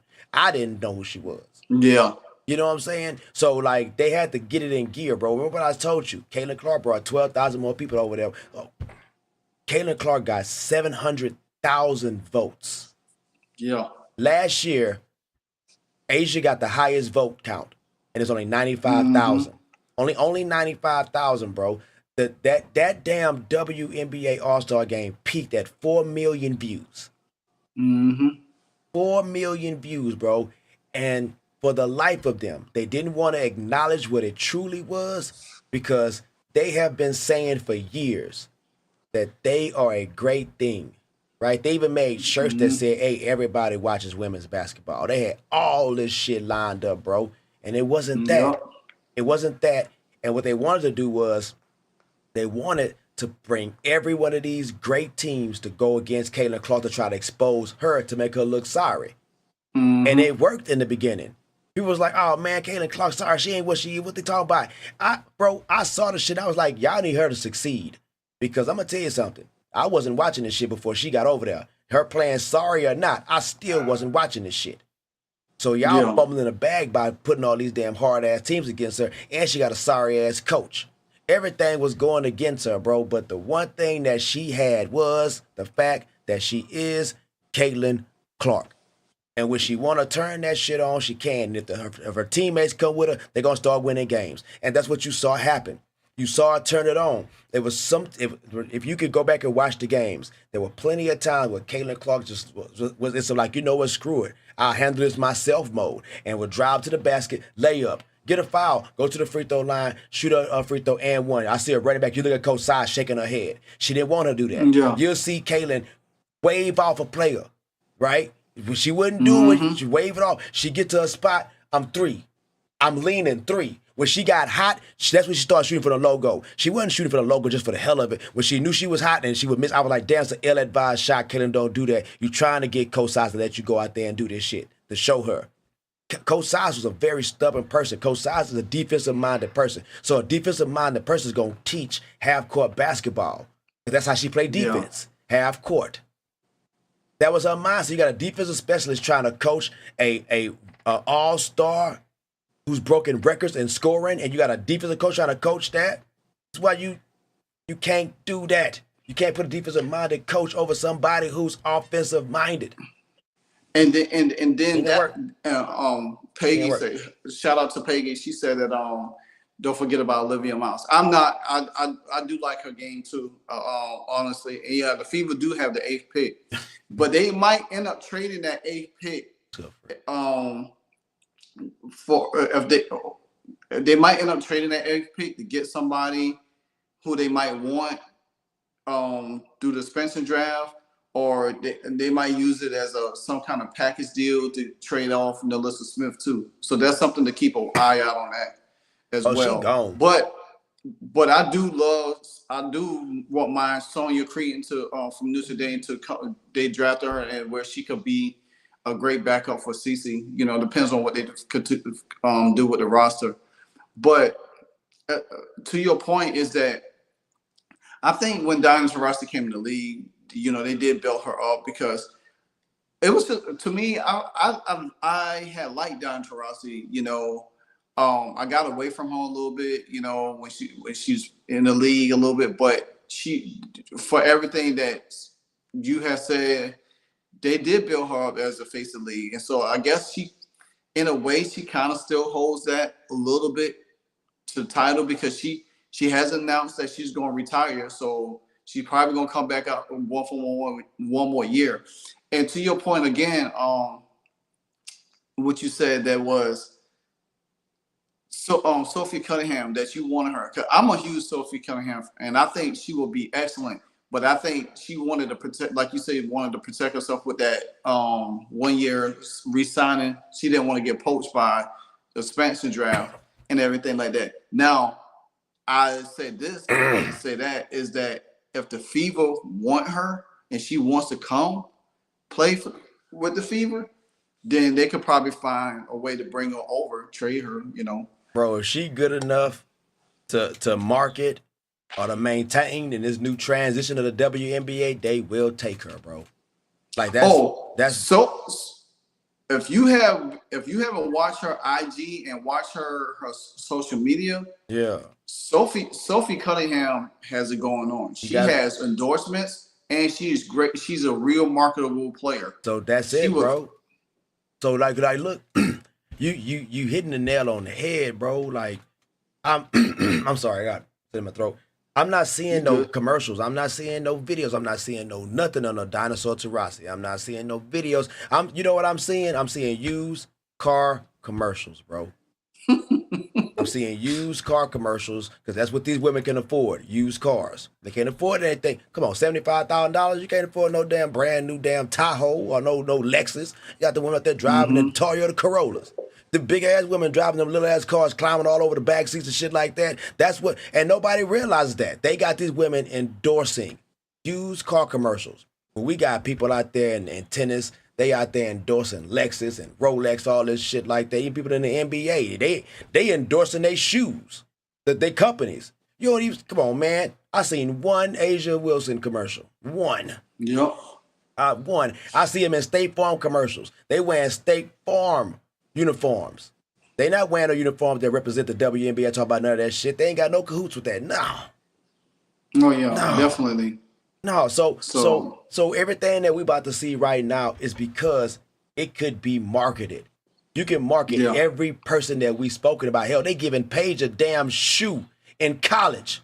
You seen that? She had a damn shoe on colorway. See? Juju And you know, just signed an extension. And you know what that's like? That's like Magic Johnson and Larry Bird and all them when they had Converse in multiple colors. Remember that? Because they was marketable. But then you had somebody come along who just outshined them all. That was Jordan. Mm-hmm. This is a reverse though. This is in reverse how Caitlyn is right now. She came in and transcended the game. How the hell you come in and break 62 records, bro? How are you? 1,000 women came through the damn WNBA, and you the first one to have a triple double as a rookie. 2 times. You can't be serious. You can't be serious. You can't. Look, man, y'all not selling no candy, bro. Yeah, I put y'all outside of any grocery store, man, and give y'all a bell and y'all ring that shit. And people walk by like, please, people, we need your money. Can you buy some candy from us? Like, nah, we good. We good. And Caitlin Clark just walked to the store. It's like, is she with y'all? If she with y'all, I'll buy all y'all damn candy. And they was like, no, she's not with us. We'd rather y'all not buy our candy. That's the stupidest shit. Y'all been trying to sell candy. You just don't want the person that could come in and help push the candy for y'all because y'all don't like the way she look. You know what? I don't even know why the hell you didn't like her. That's just stupid. Yeah. it's just amazing. It's just amazing just to see that the phenomenon, the movement of Caitlin Clark. That's something I enjoy watching, just the movement of her, the effect she has, how it triggers and makes other people scramble around to figure out how they can up their game now. It's not, because one thing we got to understand, when you get in a situation and you comfortable, it's like being in a relationship. You get comfortable for so long, and all of a sudden, your girlfriend start getting bored and she start looking somewhere else for attention.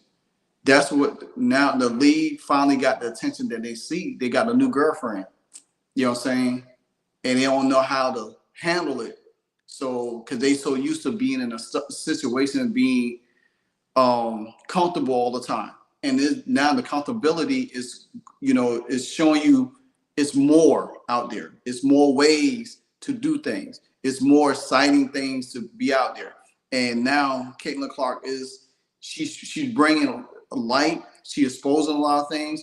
Plus, if Caitlin Clark came, before when they signed the last CBA deal, and the last president for the Fever sat down and she did an interview, and she said Caitlin Clark was trying to get them bonus money for traveling, and they said nah. So you had an opportunity to utilize that strategy, what Caitlin Clark was trying to propose. She a rookie, 22 years old, and she's trying out here to help y'all get money, and y'all didn't even want to embrace that stuff. Bro, they said they've been an exciting entertainment sports league since 1997. There's a lady, she come on and do the commercial all the time and talk about that. They truly believe that, bro. Like, they delusional. They're delusional, man. They believe that this shit has been hot shit since back then. So now they want people to believe that it was that before Caitlyn. They want people to be like, no, we always been this. So you was right about it being that woman, but you know what woman it is? It's that woman that has always been looking over at you, Martin. It's like, Martin, please notice me. Do you see me over here? Notice me. Right. Look, I did my hair for you. I went and bought new clothes for you. Notice me. What's wrong with you? And then finally somebody else come around and you notice them be like, no, it was me. I've been the one who's been here all this time. Why haven't you noticed me? They'll never be able to give it up, bro, because the attention that they wasn't getting. Yeah. You had so many in there that knew what to do. You had so many of them, whenever they played against Kayla Clark, bro, they brought their best game. They didn't go out there and fuss and fight. They just brought their damn best game because they knew somewhere on down the line, eventually, people going to recognize this shit. And y'all going to have to pay us now. It's like NIL, right? I'm not. People getting NIL not because they name, image, and likeness alone. It's because they are actually good. That's why you can't do that in a WNBA. You can't go up there and be like, nah, y'all need to pay me because y'all using my name, image, and likeness. No, you suck. We're gonna give you exactly what we've been paying you until y'all get better. Here's your opportunity to get better and get more money. What you gonna do with it? Because they, as screwed up as they presented themselves in the beginning, they got a chance to get this right. They truly do. They need to go and get behind the Indiana Fever with the coaches stuff over there. They need to start doing commercials with them, right? They need to go over to the next best thing, the next best team, start doing commercials with them, right? Show them doing things in the community, show them getting ready for the season. I'm talking about really just be investing in this product because it's not us. It's not us. Y'all ain't got nothing to show me. Y'all have nothing to show me. That's just like, you know, that's just like somebody go, that's like me saying, hey, you know what, guys? Subscribe to my channel, guys. I ain't said that in a minute. Y'all subscribe to Chocolate channel. Subscribe, hit that like button, do all these things, right? Tell you to do all those things. You subscribe to my channel, you go to my channel, and I only got 3 videos. 3 videos. Why I need to subscribe to you for? You don't do shit over here. I could watch your 3 videos, I'm done. You gonna make some more videos or something, what's gonna happen? So that's what that's what you got. Because there was nothing else for me to watch. It's all about content and marketability. Yeah, and neither one of them was good. And what you talking about? Just like how we have people here in the chat, you know, constantly commenting. Yep. You know, sorry, chat. I've been over here talking my ass off. I ain't been paying no attention to no chats right now. I'm sorry, guys. Y'all know I love y'all. I talk to y'all all the time. Chocolate blast for all of y'all. Chocolate blast for your chat too. Y'all go over there and like, share, subscribe, LiveWire Sports as well. Chocolate, all of them good things. You know what I'm saying? Like we got everybody tuned in on your channel, my channel, and you know, streaming on X as it is that you just gotta utilize your platform. You gotta utilize what you have in order to make it work. Because like how we do content on YouTube, is we put in work. Like I do all of my videos. I edit all of myself. I put in a lot of time to do what I do because I love doing what I do. Yeah. You know what I'm saying? And I'm a fan of yours. I'm a fan of a lot of other content creators because I love what they do. You know, we might not agree to everything everybody say, but at the same time, I'm open to always say, hey, let's come on, let's discuss this. You know, sometimes we can make a bunch of videos, but we always want to see a different perspective from somebody else talking. And that's why I love it. That's all I care about, brother. That's it. Because I don't, my thing, a lot of people want to debate you. They want to argue. They want to do that, man. I don't got time for that shit, bro. Let's have a happy, meaningful conversation, bro, because that goes a lot further. Because when you have conversations, you can also engage the people that's watching you. When you having arguments, it's just a bunch of back and forth and divide. You got to divide a chat, right? Everything is just ridiculous. So I feel where you're coming from, man. Check this out. I'm gonna say this. If the Indiana Fever win the WNBA title this year, you're going into 2025 season. I promise you there'll be a documentary on that team. From could be 30 for 30. For Stephanie signing with that team to that team, going all the way, winning the title. And it's going to be something special because people, they want that story. They looking right now, like Mike just put up a Netflix special with the Indiana Fever next season will be a good idea. Trust me, Netflix will be right there. Netflix or Amazon Prime, one of the two, there's going to be a negotiating to have just like remember when the Bulls won the titles back in the day, and they kept putting out the championship videos after that. It'll be Netflix. We really haven't seen that. I think the last time I seen it was with the Patriots when they was on a run with Tom Brady. That's the last time I think I seen it. I haven't seen it with any other. So that's gonna be something that come back. I won't be surprised. You know, it's gonna be cool. I cut you off. It's gonna be cool because it's gonna have like snippets and stuff like this, like people like us talking and all these other things. Like, it's gonna be something to see, man. But it's something that's gonna happen. You look at Netflix. Netflix got documentaries on Noah Lyles and them, bro, and Sha'Carri Richardson. Like Netflix is ahead of the time right now. And you know what? Netflix is like that show South Park. They don't care. They don't care who they promote everything. They love everybody. They make fun of everybody, make fun of themselves. So that's what Netflix is. You can go to Netflix and find any and everything over there, bro. They promote any and everything, man. So like, yeah, I see them getting behind something like this. And it's going to... Go ahead. Oh, go ahead. No, you good. Go ahead. Yeah, and like, just like the Mike Tyson Jake Paul fight about to come out on everybody Netflix gonna watch next that week. Crazy shit. Damn grudge match. Saying? And look at the NFL. They already tapped into Netflix. Mm-hmm. They have the football. I think one of the playoff games, or I'm not sure. They got that's going to be air on Netflix. Yeah, the Baltimore Ravens and Texans play on Christmas. Yeah, on Netflix. So just imagine what the new CBA deal is going to entitle. What with that $200 billion deal they got? What is going to entitle for more media opposition to come in to show games? And guess what? You know who's going to be on there? You know what? CC22. They gon' need somebody to come in and really work with this league, bro. Because they have a valuable opportunity. I'm talking about they really need the script writers, you know what I'm saying, from these other leagues, for somebody from the NBA to really invest in them. Because like I said, it's not our fault that this shit wasn't being seen. Nobody showed it. Like they showed this stuff on ESPN Deportes, ESPN 3. Yeah. They showed it on channels that we don't have. This shit was on Ion. Who has Ion? And the Oprah Winfrey shit? What is Ion? I don't even know what that is. Well, Ion was popping this year with the WNBA games. Exactly, because they had Caitlin Clark on there. If they didn't pop with nobody else, because I don't even go on Ion. And Friday nights on Ion was hey, Lisa G said I do. Yeah. So yeah, Ion was popping. They gotta be smart. Yeah, I'm telling you, man. Don't they got a contract with Brown right now?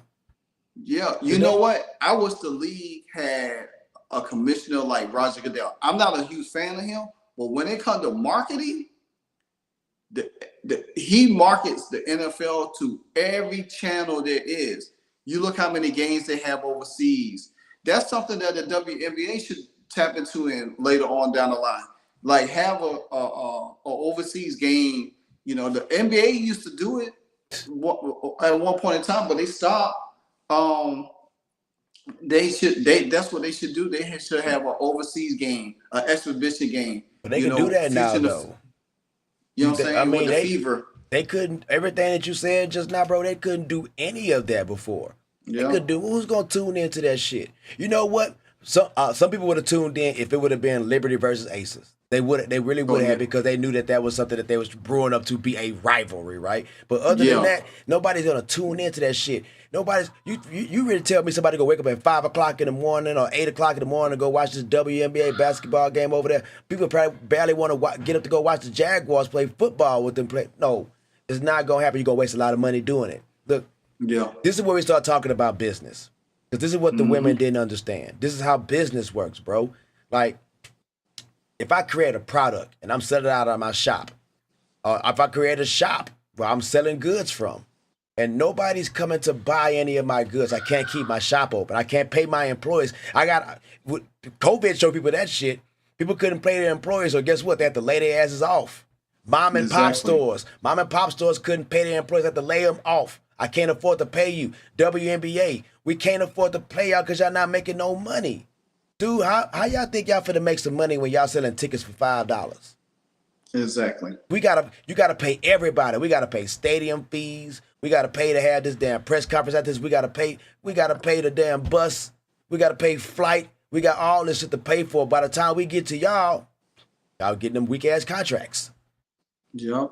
I don't know what they didn't understand. How do you think you're going to get $1 million contracts when y'all not putting in 1 million views? Y'all don't even have 1 million people watching y'all games. How do you think you're going to make $1 million? Seriously? Exactly. So that all that part right there, they just didn't understand the business. And in fact, the people that was running the damn WNBA probably didn't understand the damn business factors of it either. So now you got a clean house. You got to move people around. And they didn't want to make it look so bad, though, right? Because I heard people talk crazy about Lynn Dunn. Was she the first? Was she the original president of this team? Yeah, she was a coach of the. She was coach of the team too. So who was was she the president? With Size the coach? I think back then she was. Who was the president before Kelly? Who was the president before the lady that's right there right now? Oh, hold on. Let me look it up real quick. Because even though they still move people around, they got to move them around, bro. They got to shuffle these people around just so they don't make that league look as bad as we saw it was. They got to shuffle them around, man.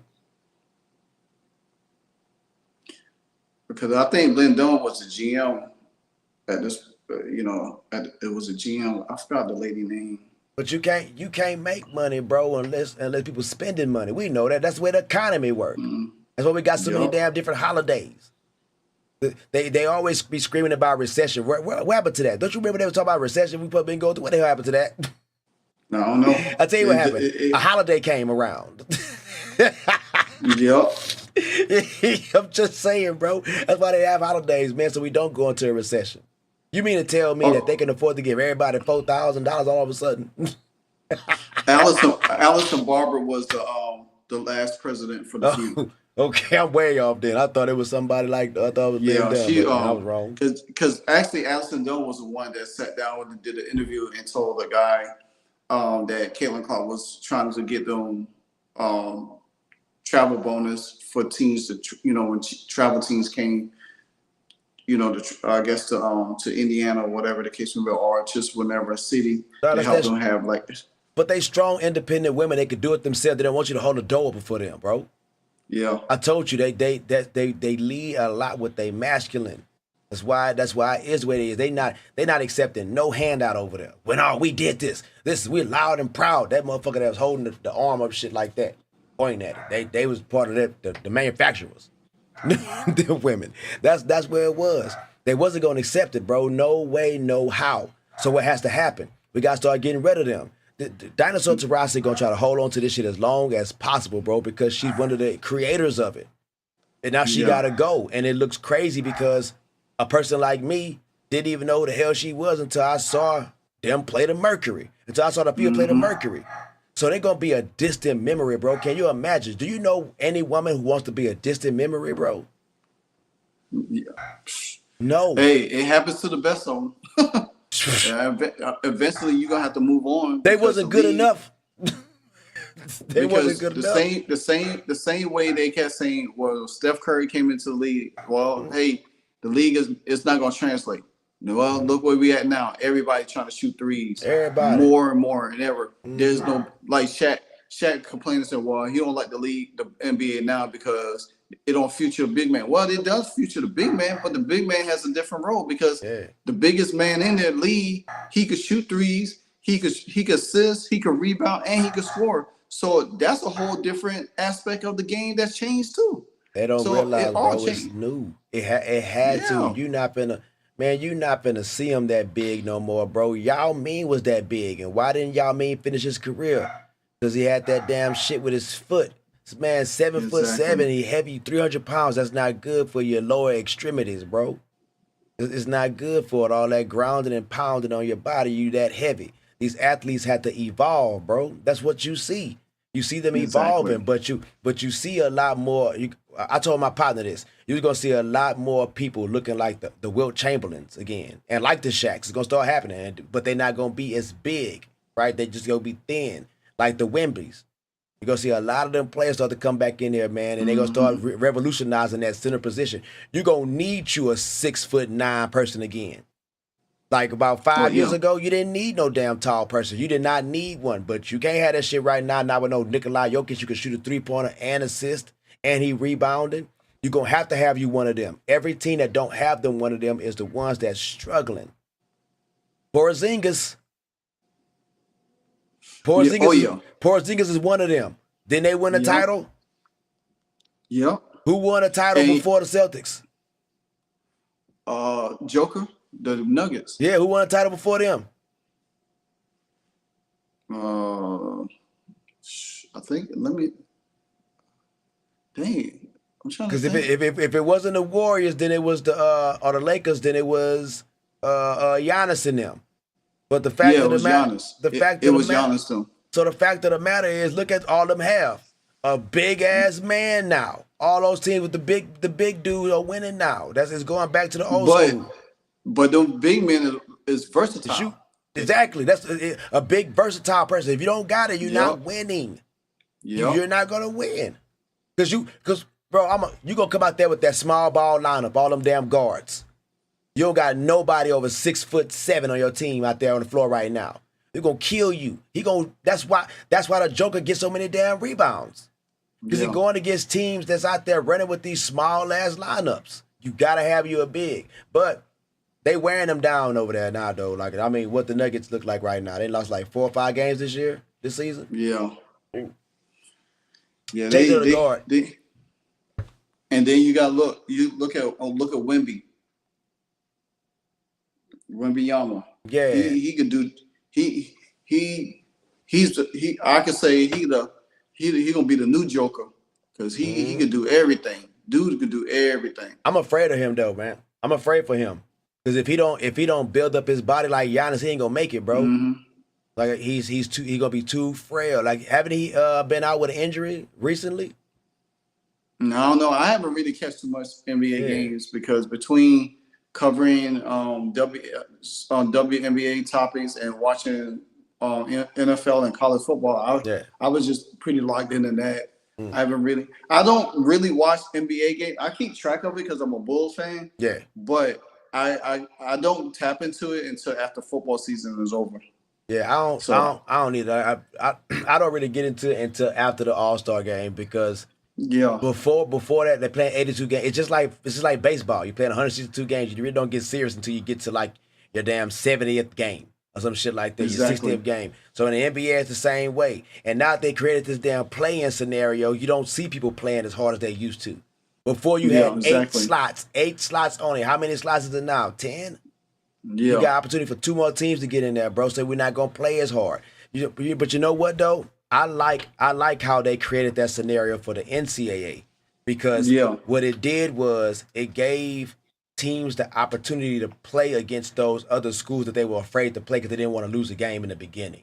So it's wise that you lose a game in the beginning so you don't end up being screwed in the back end like Miami. I called that and I wish I would have put some money on it. I knew it was gonna get upset by Georgia Tech. I knew it. I was so mad. I bet you was. I was like, you're a Miami fan, right? Yeah. Yeah. I was like, man, bro, they almost lost to Duke. I kept saying it. I kept saying, man, they about to lose this game. I was looking at it and I said, they're gonna lose this game. They're gonna lose this game. Because you cannot continue to play with fire and think you're gonna continue to survive it. They're feeling themselves, bro. Peggy said a good thing. Peggy said that college NCAA women play overseas in exhibition games. So that's a good thing. And that's what something I think, because Major League Baseball do it too. They do it too. And I think the WNBA should do that. That's a way you can showcase more of the foreign talent that's overseas as well. Because some of these ladies want to come into the WNBA, but guess what? The whole reason why they don't want to come, because they're not getting paid more money. They probably can't afford to send them over there like that, though. Well, they probably can't. They don't got the money to send them over there to play like that, bro. The exhibition game. To be honest, like that's what it all boils down to. They don't got the money to do this. No, man. They did this before in the past because they probably had some money to do it. And then the shit just went downhill and they don't have no money. Now they probably can generate the money to do it now. People want to watch it now. But were you gonna watch? Were you gonna watch a overseas WNBA game last year? No. So why the hell would they do it? Like, this is the reason why, bro. It's not that hard. It's not rocket science. They're not doing this shit because they're not going to lose money on people not coming to watch it. That's period. And for the life of me, if the women in the WNBA would understand that, you have to understand that, look, dude, if we put y'all out there on TV right now to have y'all play, it's going to be just like how it is in y'all stadiums. Are y'all crazy? Y'all look up in the stands and there's nobody in these damn stands. They got to turn the lights off at the top levels to make it look like there's people there. They got to make it look like everybody. You see what I'm saying? So, I mean, bro, when I went to the Dallas Wings game versus the Fever, the stadium was sold out, bro. It was sold out. And there was so many Fever fans in there that when the Dallas Wings went to the free throw line, you heard people booing. I'm talking about a sea of boos, bro. Like, it's just insane. That's what you got to get behind. You got to get behind that. Because as soon as they was gone, and a game that played 2 nights later, that game did not sell out. And it only had 5,000 people show up at it. I think it was 6,000, something like that. So in order to make this money that we keep on talking about that y'all won't, you got to allow Caitlin Clark to do what she going to do. Exactly. You got to get behind the product. You got to get behind the product, and you got to showcase the product the right way. You got to market it, and not, especially on your social sites. When you market Caitlin Clark assist total to 331 when it was 337, that just shows, you don't know what you're doing. Then throughout the season, when she was winning rookie of the month, player of the month, player of the week, whatever the case may be, you didn't even put it out right then and there. You kind of waited days, almost the week later before she ended up winning it again. Then you have to do a rush press. The marketing is so bad in there. You got to find a marketing team. Soon as Aja Wilson do something, y'all slapping it out there all fast. Soon as Sabrina Nescus do something, y'all slapping it out there fast. Soon as Caitlin Clark does something, you got to wait 2 weeks before we even see the results. Bro, it don't even make sense. If I see one game that resembles that shit, bro, I'm not going to watch it anymore. Like, I really watched it because I was like, man, that's an underdog. I love underdog stories. And then it became much more because of how the WNBA is. I mean, it was not what they said it was, and that's the reason why this girl went in there and broke all of those records. The reason why she did what she did. And I'm telling you, man, people, they was turned off by that. People was really turned off by the physicality of that game, man. It's not even that physical in the NBA. And it don't sell tickets. People was not lining up to watch UFC. They was not lining up to watch a WWE match. If they was, they would have been in their ass in a bigger venue, right? That was gonna hold more. It's gonna hold more people. It's gonna have more people. It's gonna be very entertaining than what this is right now. And it wasn't entertaining. It wasn't gonna hold anybody's attention. It's doing it now. It's doing it at a smaller clip for other teams, but for teams like the Fever, whoever they play, everybody want to watch that shit, and they know why. Exactly. And you know what? So if they would have treated like this situation the way they treated on the back end, you would have had more people watch those finals. You would have more people watch the rest of the playoffs. But since they behaved the way they did in the beginning, you drew a wedge between people and them wanting to continue to watch this shit. Yeah. And now that you got younger talent coming into the league, you got Caitlin Clark already established in the league, and the landscape of the league is changing to a different, pace or whatever the case may be. It's going to be great to see if they don't continue to fumble the bag. Mm-hmm. As much as I don't like Stephen A. Smith at times, but he had a great point. You should have got behind her and marketed her and put her face on everything. Yeah, you're going to upset some people, but guess what? Sit back and say, hey, we all get recognized. Because guess what? How many of us knew half of the females in the league until this year? See, none of us. You said something. You said something, man. And all this shit got to do with feelings. Don't give a damn about how y'all gonna feel because we getting behind this person. What the hell you gonna say to us? Well, bro, if they would have got behind Caitlyn like how everybody thought they should have, what were they going to say? And what reaction do they think they was going to get from it? Was everybody going to bitch and complain and pout about not having something like how Asia did? Because they all start getting on there talking crazy, man. Talking, well, the fans are saying these things about us. Guess what? You're being relevant. You're a relevant sport now. So that's why you're getting these people to talk about y'all. Y'all should be happy. Y'all over there crying and complaining. Are you serious? Somebody's actually talking about y'all right now. I don't know if y'all noticed this, man, but I ain't never seen a hater hating on somebody that's doing worse than them. Haters always talk about somebody that's doing better than them. And that's what all those trolls is doing. Because the women, y'all was doing way better than them. Y'all playing these games. Y'all got people watching y'all right now. And any form of attention is good attention, whether it be negative or positive. And for you girls right now, it's exactly what y'all need. It may not be what y'all wanted, but it's what y'all needed. And it's y'all fault. Because when they put these words out in the atmosphere, man, they ask for all these things. They ask for money. Right? They asked to be shown on more TV shows. They asked for all these things, and it finally came. Now they mad because of the way it came. You can't always get what you want, women. You know that's what it is. Look, bro, we're back there. Women. Because they want so much in a package, bro. You can't get it all. Something gonna be thrown off. He gonna have little feet or some shit like that. He might not be tall enough. Something gonna be messed up. That it's gonna be something, man, but you just gotta make sure that he got a good personality. Exactly. And he doing what he got to do in the bed. You got to make sure he got those qualities, and you can look over the little feet. and a bad dresser. And at the end of the day, you have to. I think this past year shows. I think Adam Silver and the WNBA, I think they're gonna have to. They realize they're gonna have to change next year. I don't think the league is gonna go into the next year looking the same way they did this year. I think they're going to change. They have to change because they know now they got more eyes on them than ever, and it's not going to go away as long as Caitlin Clark is in the league. You know what it's like, fool? I hate to use this scenario, right? But it's just like this.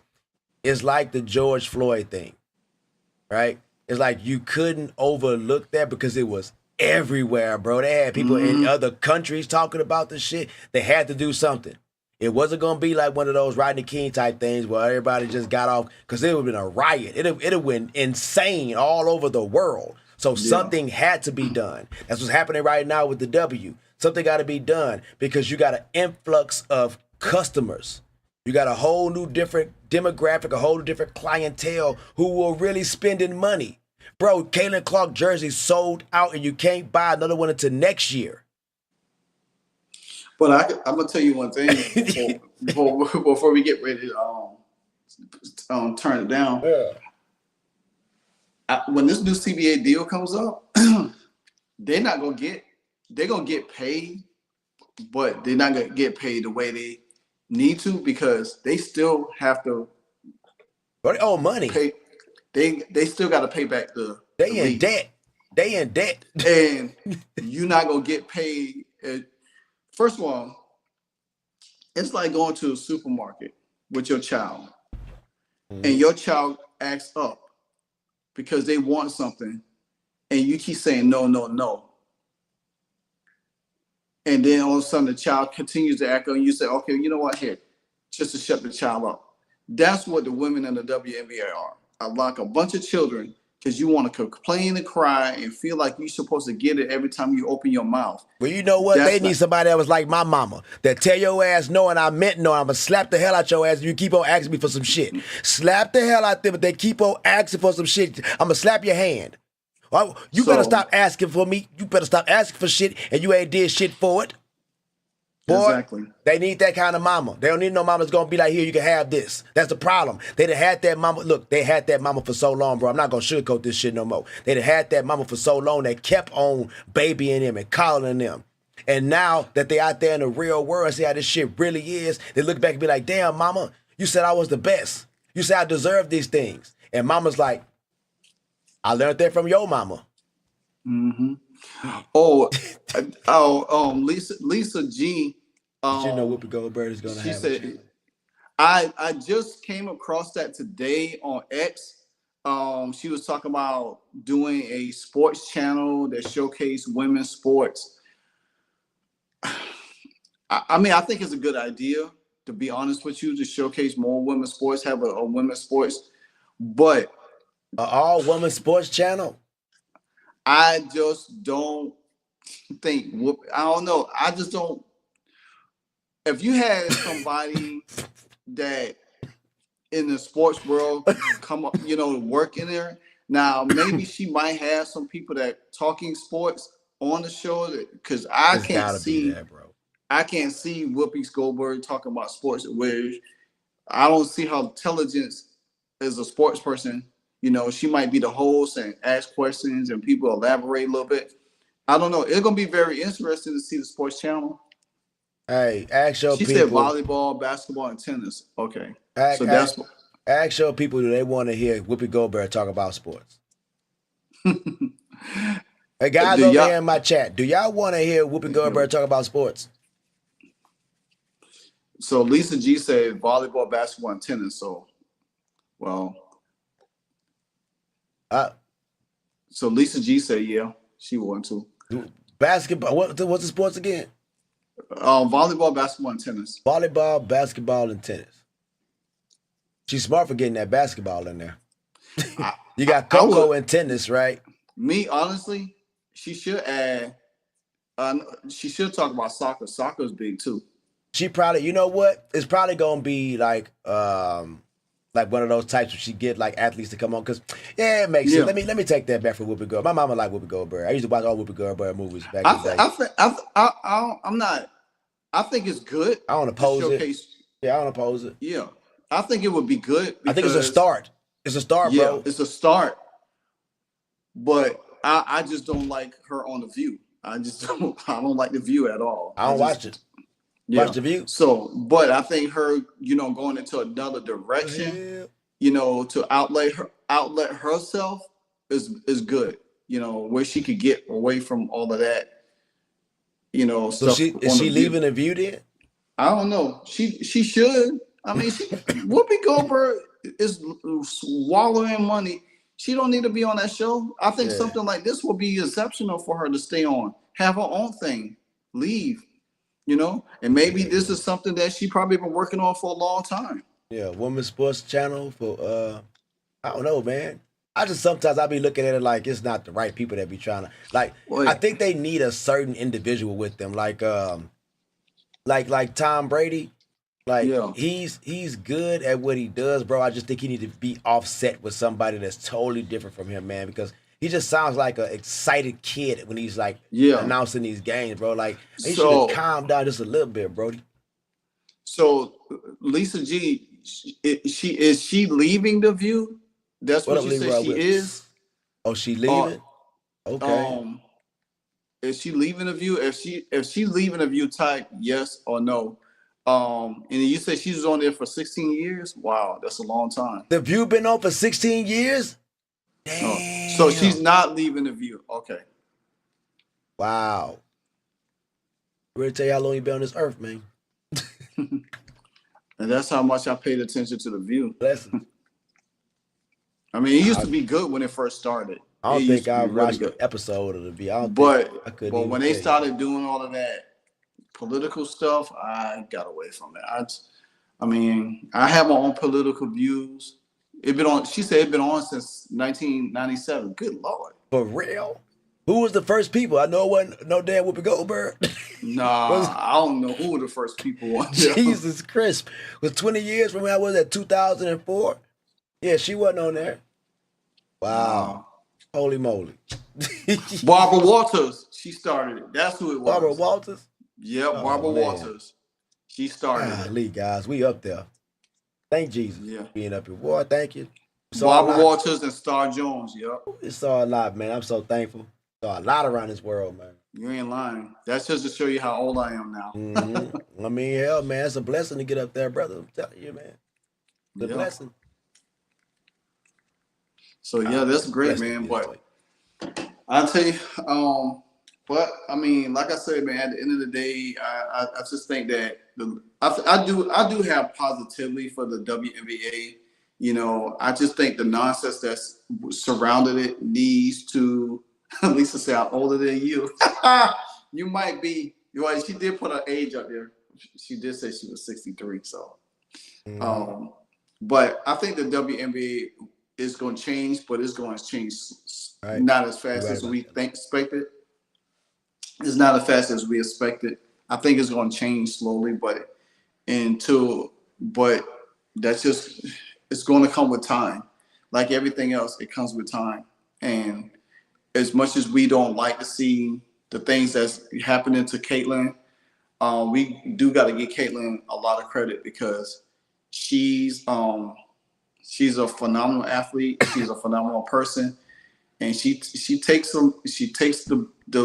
took the hits that they have given her this year. Bro, she ain't even say nothing.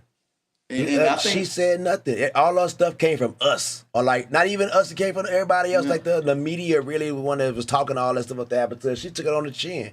When I was on Miss Adrian Ross show, and she had posed a question to me about, do I think CC is going to start, going back at them next season? Yes. And I said, yeah.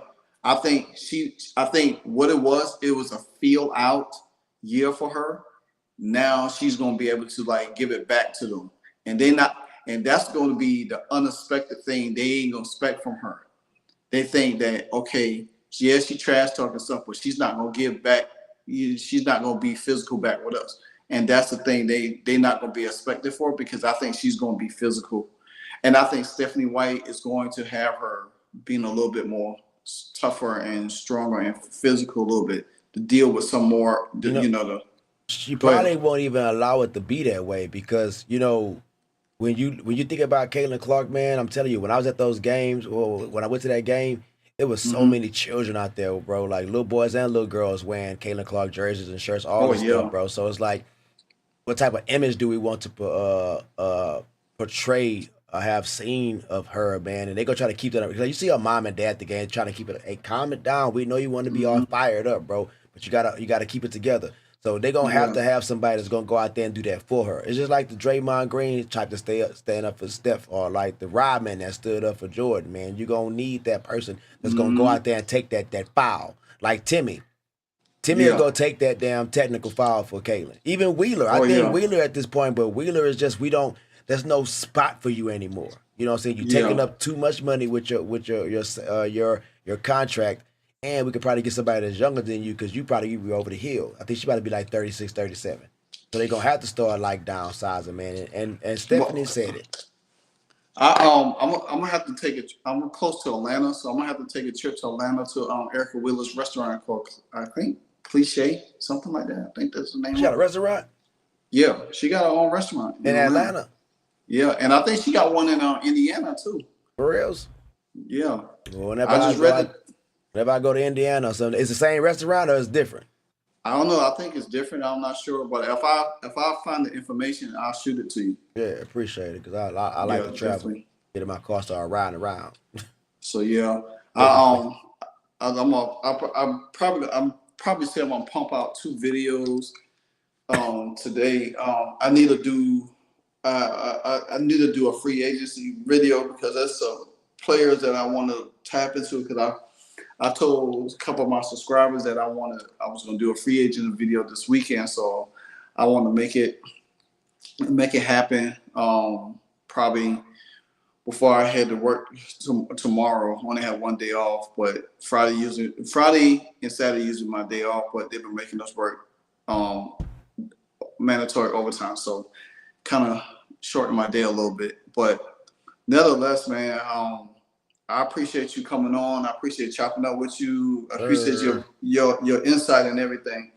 So, but I did book my hotel for the All-Star game in Indy next year, though.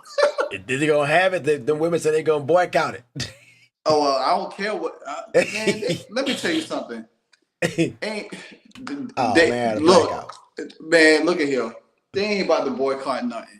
Because the only thing they could do is say, well, we ain't going to participate in it. You ain't got to participate in it. I guarantee you, there's gonna be a lot of other people gonna participate, come into the All-Star game. Is like one monkey don't stop the show.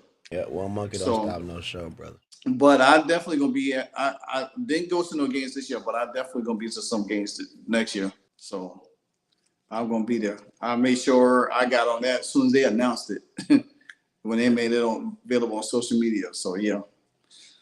Well, that's that, man. Like I said, I'm always open to collab and chop it up with you. So we can talk about it. You know what I'm saying? But and be on that lookout for that Dion, man. Them boys won a big game. Oh yeah, I seen them. I was watching them today. Game. I think Dion doing. I think they'll get in the. I don't know. They might get in the playoff. If they can win the Big 12, if they can win out and they win the Big 12, they can get them a slot.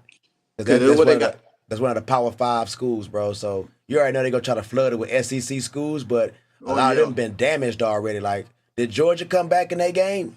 Nope, Georgia lost today. So and Alabama and LSU playing right now, right? As a game over. And Alabama winning, but Alabama ranked 11th right now. Yeah, there's no way they. It's gonna be hard for Alabama to jump Georgia. And see, Georgia got their second loss. They was ranked 3. Miami just took their first loss. So Miami, I don't think Miami gonna fall as far as we think they're gonna fall. I think lost to an unranked team, man. They gonna fall for a watch. They've been waiting for Miami to lose, bro. They probably like 4th. They probably gonna go to like 9th or some shit like that. I don't think they're gonna drop them that far because they still got to win the ACC tournament. Because if they win the ACC tournament, and I think Clemson's losing again. You know, so SMU is the only undefeated, and Miami already beat Duke. They already beat Louisville. So if they play SMU in the championship game, they win. They still right there. So I don't, with one loss, I don't think they're gonna drop them that far because they didn't drop Georgia that far. They didn't drop Ohio State far when they lost. You know, they kept them right in that 5 to 6 range, and I do believe Miami probably will fall in that 5 to 6 range. You know, so but with Georgia losing, that's going to be a very interesting top 4 now. So I like it, man. I like the parity, bro. But it pans out, man. They couldn't do this. They couldn't do this 2 years ago, 3 years ago, bro. They can do it now. These teams can actually lose these games and top 12 go. Top 12 go. So they can afford to have it happen. You better have lost a long time ago because if your ass lose right now, you're not going to the playoffs, bro. Any of them teams that sit on the bubble, like 11th or 12th, you lose right now, it's going to be very hard for you to get in there, bro. Because you're going to have to depend on playing your bowl game and winning. If you don't, it's a wrap for you. Oh yeah, definitely. I think Texas is gonna be up in the top 4 though because they won today. So yeah, they beat. I think they only got. I don't feel like they played nobody though, man. I don't feel like because when you saw what happened when they played Georgia, I just don't feel like Texas really played nobody, man. Nah, and Quinn Ewers can't stay healthy. Hell no. He can't. They might as well go and turn that thing over to Arch Manning.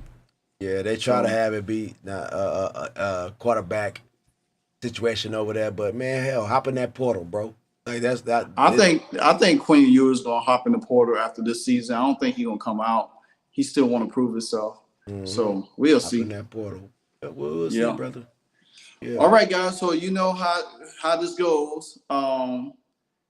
Chocolate, subscribe to his channel. Like he'll give you all of his information. Just go ahead and let them people know where they can find you at. I mean, he just told you. Hit me up on Chocolate Plays. Chocolate Plays. You got to add that PLAYS to it. I ain't that big. Yeah, I am. You put it in the damn Google shit. It's gonna pull up Chocolate Plays. You're gonna see my beautiful face, my sexy body. I do it. All right.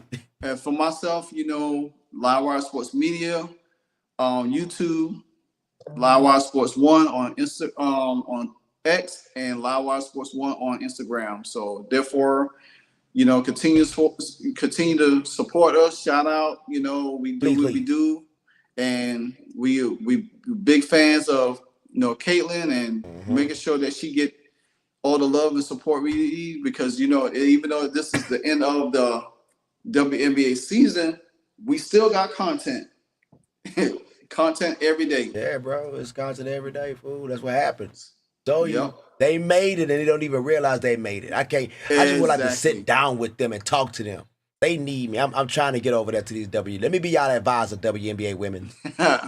they need some marketability, like big time. Seriously, bro. Fire y'all marketing team, bro. Fire everybody. I know, right? Start all over. And you know, that's funny you said that, because they say when the marketing team they had a couple of years ago wasn't working, and that's why they brought in Kathy Ingeberg. But I was like, okay, then you brought in somebody that still ain't know what they doing when it comes to marketing. How about y'all don't pick the next person? Let somebody else pick the people for y'all. Please, let the NBA pick them for y'all. Hey, hold on, bro. I got to stop you for 1 second. Jalen Monroe for the Alabama just ran 74 yards. He has rushed for 345 yards tonight and 8 touchdowns. Shut the hell up. No. That's what it's... If I'm not... No, wait. You smoking crack. No, I'm going back to the statistics because I want to make sure... I want to go back to it real 300 quick. yards rushing, 8 touchdowns. No way. No fucking way. That's for the season. Man, that's you tripping, bro. You put ain't no damn way, bro. That shit. Everybody on the planet would have got an alert. Everybody, people don't even watch sports, would have got an alert on their phone. 8 touchdowns, 300 yards rushing, a quarterback. Because I seen him run for like man, no damn way. I just seen him run for 74 yards. I was like, what in the world? Nah, bro, ain't no way in hell this man that did that. That's impossible. I was like, not no quarterback. I'm like, what in the world? I'm trying to see if the stat come back up. Oh my gosh. And they're kicking off. But it's I guess that's 300. He got 8 touchdowns for the season, 345 yards for the season. That's good, because they only got 35. Like, they only got 35 points in the game, bro. You said 8 touchdowns? What? Everybody named I'm like, he's running all over LSU. Yeah, man, you tripping, cuz. Let me get up off this thing. All right, well, good people, thanks for joining us. And until the next time, this is your boy LiveWire Sports. Yeah. And we out. I'll let your boy Chocolate play, Chocolate Blast. Yeah! Hey, so amazing. You see how they playing? LiveWire, it's all about sports and entertainment. You don't want to miss it, so official like you never seen. Keep it going till the whistle blowing from the referee. Everything from highlights and stats. You know that we gotta run it back, whether on the field or the court. You know that this is where it's at. Subscribe, no delaying. This is LiveWire, sports and entertainment. Let's go.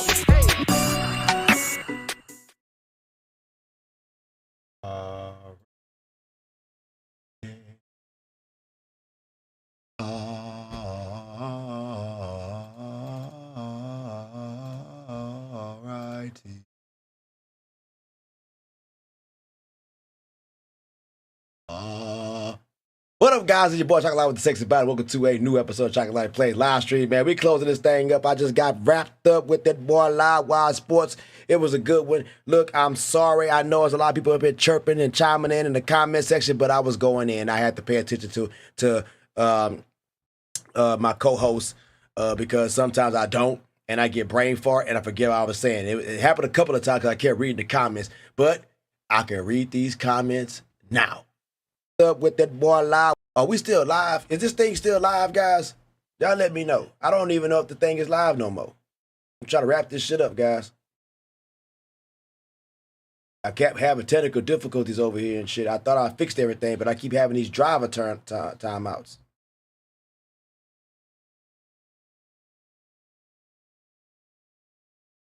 What is happening? Are we live? Leroy, are we live? Okay, cool. What up, guys? Welcome. Leroy, man, how y'all doing? Let me go. How you doing? Philip, I don't even know who's still in the building. We only got 6 up in this mug. Everybody was probably here and already left. But I appreciate y'all for tuning in, man. Please, what's going on, Sir Jax? Y'all know what it is. We had a good collaboration, man. It was a good night. Be on the lookout. I'm going to get in touch with Adriana Ross so I can have a conversation with her as well. I would like to get her perspective. Like I said, I'd like to get her perspective, but I know how y'all like to rock with your boy. So I will be back, but not right now, because I've been on live for, I was on live for like 2 hours or something, like 2-3 hours. But I appreciate all y'all stopping through. If you're new to the channel, please hit that subscribe button, hit that like button, hit the notification bell so you know your boy drop videos and live streams. I appreciate y'all for rocking with me, man. I ain't out this thing. Peace. Y'all boys the best. Appreciate your El Professor, man. You know, I got to put this up in there.